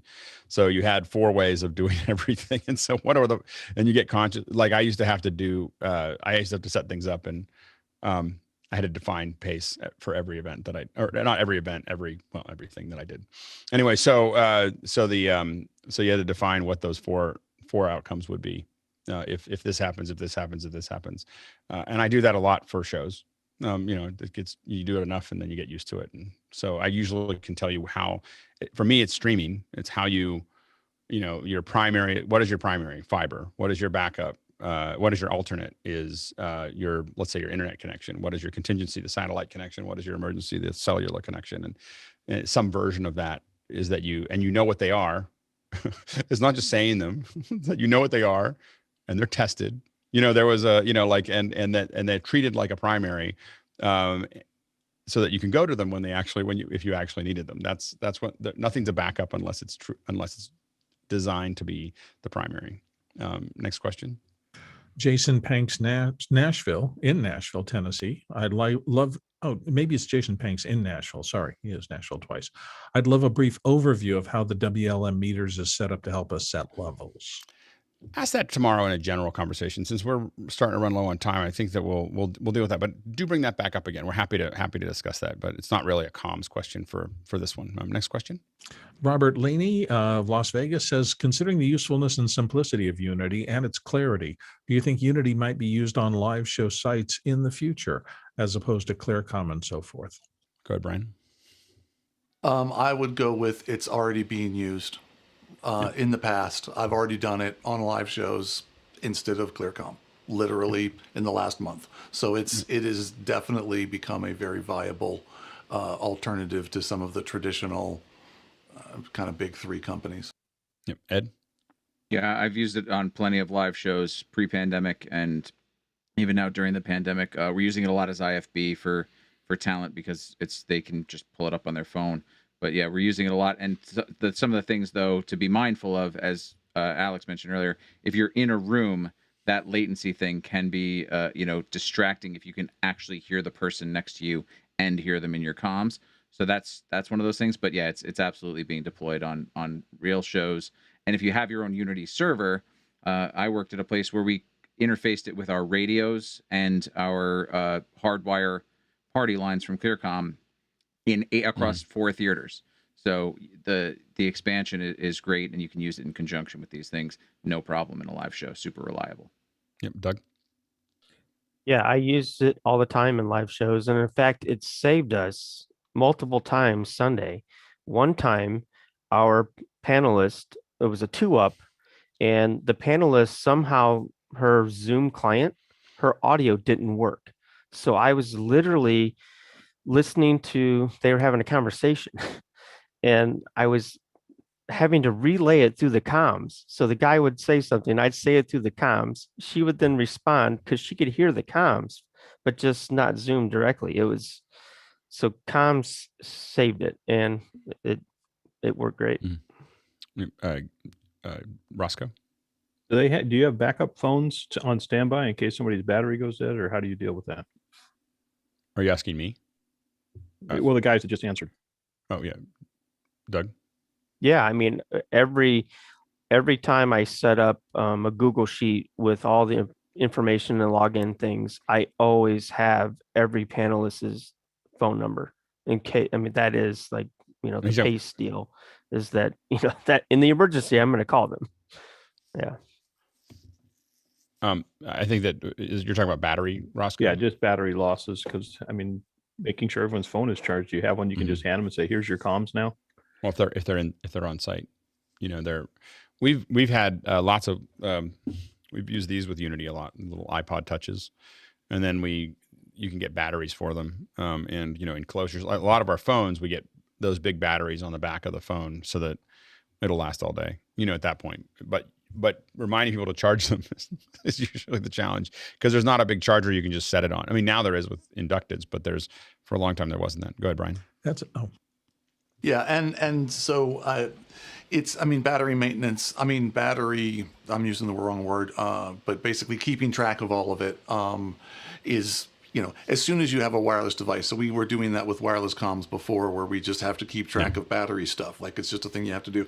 It is one of the reasons, though, to circle back to what Alex said, that I try to avoid having people use their personal devices for Unity.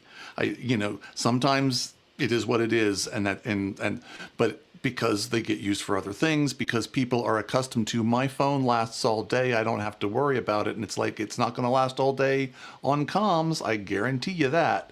So it's, as much as possible, we try to not, or some sort of, it's sitting on a charger, or it's a hardwire, or, when you're sitting at your station, it's plugged in and you're talking on a Bluetooth or something, just to kind of manage it. But yeah, it's ultimately those kinds of silly little problems end up being the things that you have to really pay attention to. Oddly enough, by the way, it's amazing when you don't install a bunch of stuff on a phone, how long it will last, particularly Facebook and Messenger. If you take those off, if you take Facebook and Messenger off your phone, it literally doubles the battery life. I don't know what it's doing there. I'm sure it's listening to us and doing whatever else it's doing, but it's amazing. Like how long I have these phones that just last an unbelievable amount of time.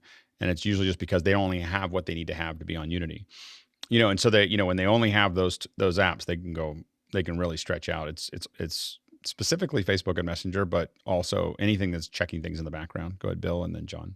Well, I just want to mention, if you're using phones as comms fallback and somebody makes the big announcement, okay, we're about to start shooting, everybody turn your phones, power them down. It doesn't work. It also, to that point, in some of the locations that we've had, we've had to hand out those things because of security. Like, you can't use your own phone. You can only use ours, and ours is orange. You can't, and that's part of the kind of security protocol. Go ahead, John.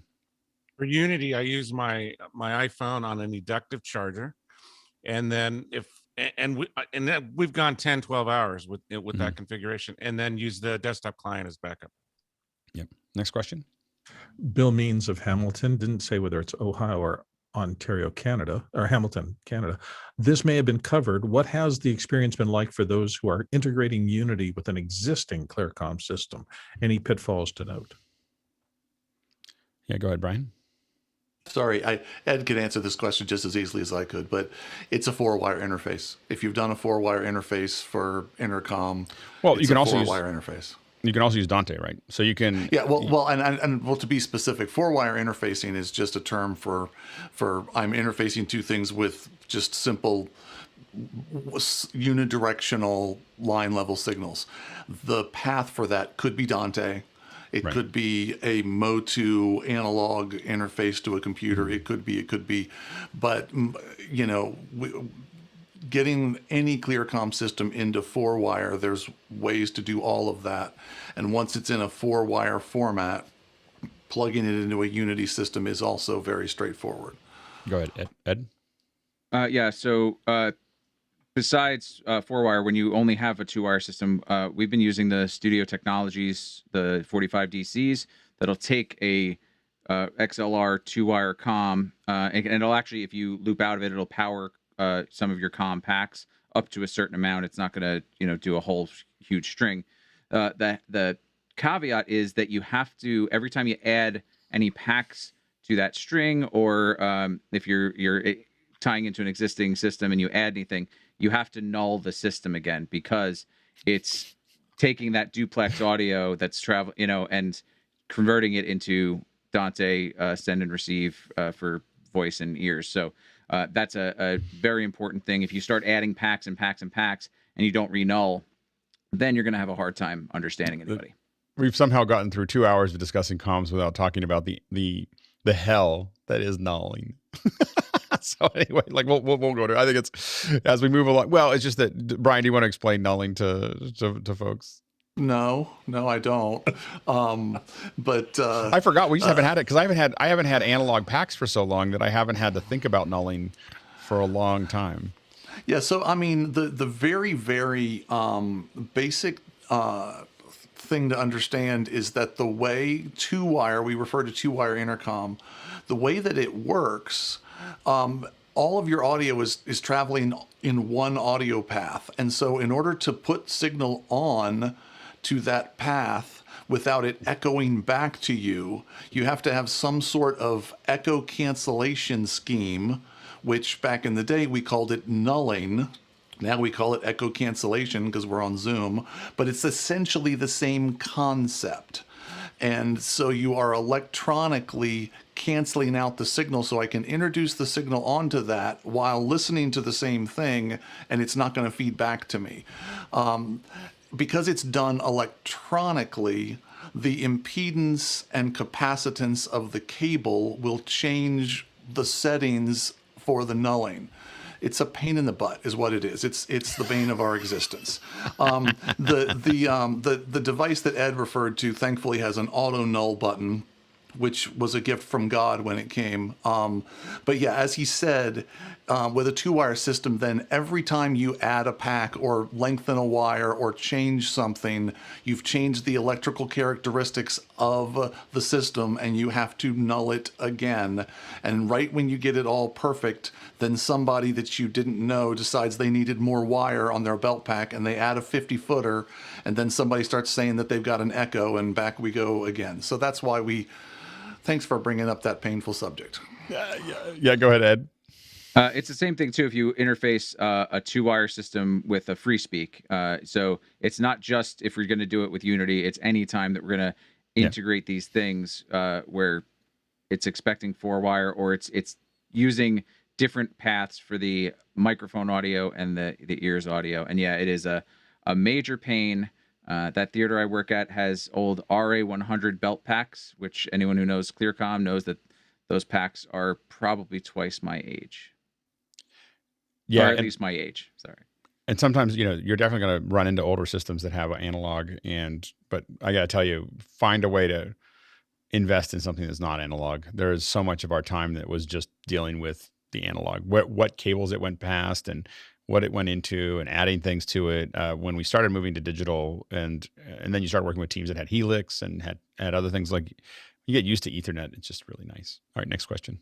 It's another one from Bill Memes in Hamilton. And it says, has anyone used the ClearComm Connect option for remote comms? Thoughts on this as an alternative to Unity? I'm thinking that's ClearComm Agent IC for remote comms. I don't know about ClearComm Connect. In fact, I searched that when I saw that come up, and I'm not from, he said, I think he means, we think it's Agent IC. I've used Agent IC for lots of things. And so we used it for years and years and years at Pixelcore, and we've still used it. It's got the same foibles that happen with a mobile device. Someone gets a phone call and then they're off and they have to restart it and stuff like that. I like the interface way better than the mobile interface for Unity.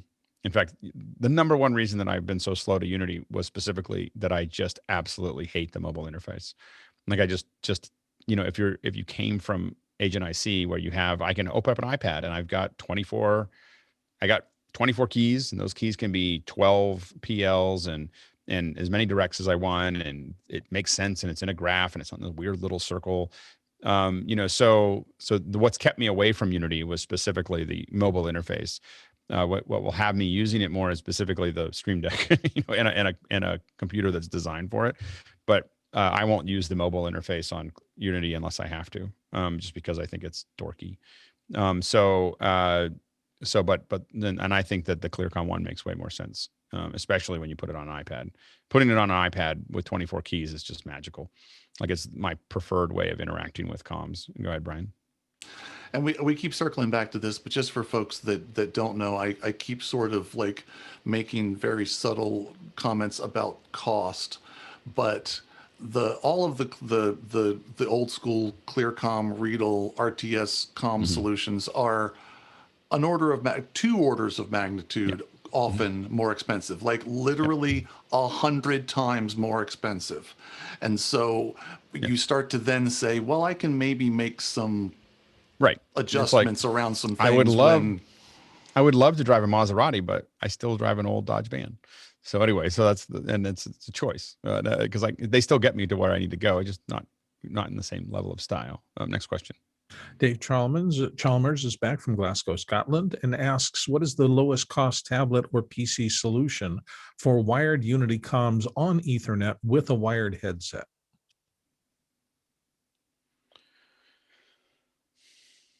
Go ahead, Brian.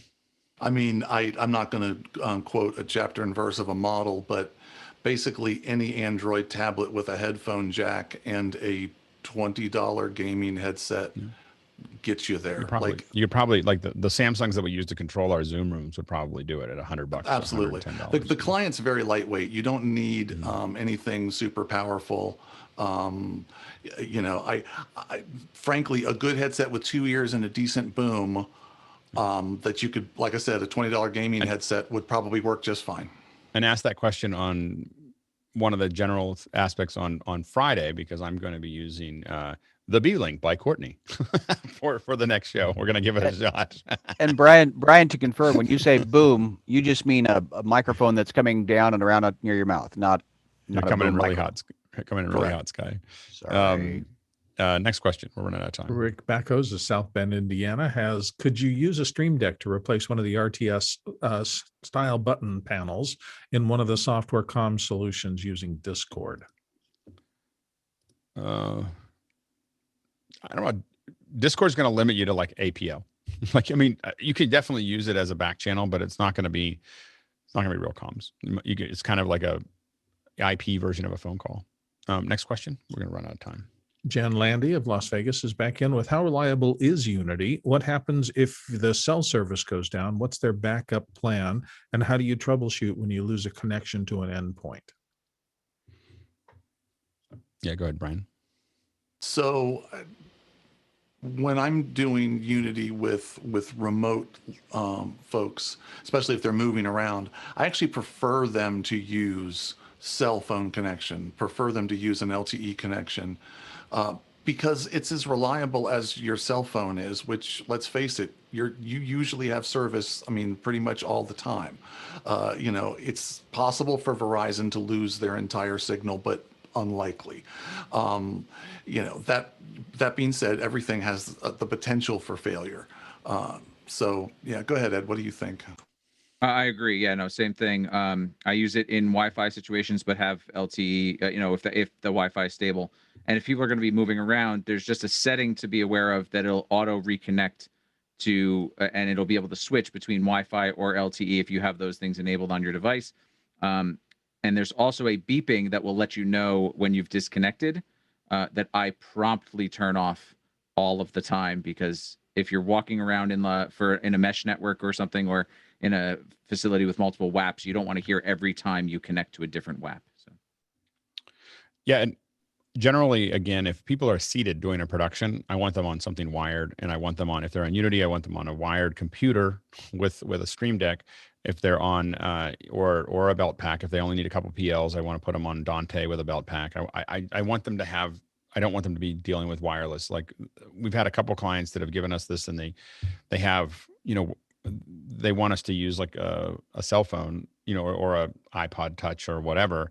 And the problem is that then there's a whole bunch of wireless, and there's battery issues, and there's connection issues with the Wi-Fi, and there's all these other things. And so, you know, getting that all into a hard line for your core people. And like, even with cameras, it's nice to have cameras have wireless when they walk off, but I really like having Dante for them, because they can just, you know, just an Ethernet into their camera. So, and that comes from oftentimes the one place you have to figure that out is your handhelds. Anyway, next question. Final one for today, and it comes from Chris Wilder in Lafayette, Indiana. Are there any of the ruggedized smartphones that have push-to-talk compatibility with Unity, the push-to-talk button itself? And he notes Ulifone or Cat phone. I was waiting to call on someone while I tried to grab something. Yeah, so ruggedized phones, that must be the province of Ulifone or Cat phone. I don't really use ruggedized phones, but that's what it looks like to me. And Alex is still over to the side. This is the one Unity actually sells, I think. This is a push to talk. I think they might have stopped selling these, but they work pretty well. This is a headset mic, and then it's TRRS, and it will go into your phone, and you can put it up here, you know, put it up on your, and just grab onto it and talk to it. Bluetooth always makes me nervous about doing push to talk. You know, what I've always wanted that somehow never got ever was an actual contact closure that would allow me to just close off my headset and open it and know that it's mechanical, not, so that I knew that I was off. And somehow no one's ever built that. And I've proposed it to many companies like, hey, you should do this. And it never no one understands why. But I don't like anything. I mean, I want to have something that's really physical. Like I hit it and it opens, and then I let go and it's not there, and there's no Bluetooth, no wireless, no nothing. I just want a wired thing that I can push down and talk to. Yeah, a good old fashioned blade switch with 2 big bars that come out of the connection. Yeah. See an inch between it. I'm always just constantly concerned about leaving my comms open. Mickey and then Ed. I think Chris is asking about the actual phone though, not a headset. Oh, yeah. A phone with a PTT button, which I don't know. Yeah. Go ahead, Ed, and then John. There is one button. Unity, they changed the button, so I think the button you might have might be the older one, but there is a Bluetooth push to talk button. I have a colleague who has the older style that with one of those Sonum XP8 phones, I think it was, and it works fine for that. It'll actually work with it. There's very few Bluetooth. I think there's only the one that Unity will recommend to use as a push-to-talk button. But I've also seen a lot of some Bluetooth headsets have a little bit of difficulty working with all Unity clients on phones. So there's some that work great and are flawless every time, but there's some that might work on one phone and didn't work on the other. We tested quite a few before deploying it in the theater. So, go ahead, John. The one I use is called Nighthawk, and it has the these buttons are volume, but right on the top it has a push to talk. And so, you put your headset into that, or is it a mic itself? Yeah, headset on the bottom. It has a mic in it, but there's and it works well. Yeah, this has worked great. It was designed for security guards, right? And they tried to get into the business of doing it in stores. So rather than giving people the walkie-talkies, they do this on their phones. Well, there we go. I feel like we could just do this for another. I'm not going to do it for another hour for a while. I'll give you guys a break, but I feel like we could do this every day. We could just have a weekly thing about comms. But I think we are now starting to run. Yeah. Brian's like, I'll be here every time. So we'll probably talk about comms and do general Q&A once a month on comms, just to bring it up, because I think that as we keep on doing productions and as we run into things, people are going to ask, and I'm about to do a ton of R&D in comms. So I'll probably hopefully show you some things and show you what we're doing and lay it out. I think I'll have the 806 hardware, for instance, in a month. And at that point we'll do a little show and tell and open it up and show you what I'm doing there. So we'll play with a lot of that stuff. We might bring some other comm companies in to talk, so that you can get talk to them and ask them questions about that stuff. So we'll work on that. I have one question for everybody, a favor to ask. I'm going to do something in the back end, and I just want to see right now, are you able to add any comments? Is anyone able to add comments? It says the host has locked chat. Yeah. New feature. Not for you guys. Don't worry. I'm not going to use it on you. Hey, who's muzzling us? Yeah, exactly. You can still add notes, so you can still write stuff down and post it later. Right. Yeah. No, we're not going to use it for this. It's a feature for something else. And so I just wanted to make sure that it actually worked. Okay. And then I turn it off. Now go ahead and try to say hi. Everyone should just say hi in there. Yep. Okay. Yeah. That was great. Ooh, Alex, while the comments were locked, I was able to love someone else's comment. Just so you know. Okay, that's good. It's good to know. So, but do we have smiley emojis? That's the important stuff. Yeah, no. Anyway, so okay, great. That was just something that we needed to test. That was just added yesterday. Anyway, thanks so much. Great questions, both first hour and second hour, and great answering as always. So such a pleasure. So nothing else tonight. Don't come tonight. There's not going to be another meeting. I will admit that the dual days are a little hard. Like I'm going to have to, there's going to be, for me, they're a little like I get squeezed pretty hard between other things that need to get done. So I'm going to have to figure that out, but we're still going to keep doing it. Well, but tomorrow night, your children always know where you are. Yeah. yesterday I got away with it because there was no power in the house anyway. So, but I'm starting to get a little stink eye from the boss. So I have to be careful of what I'm doing there. So anyway, we're going to jump into the post show. Thanks everybody. And we'll see you soon.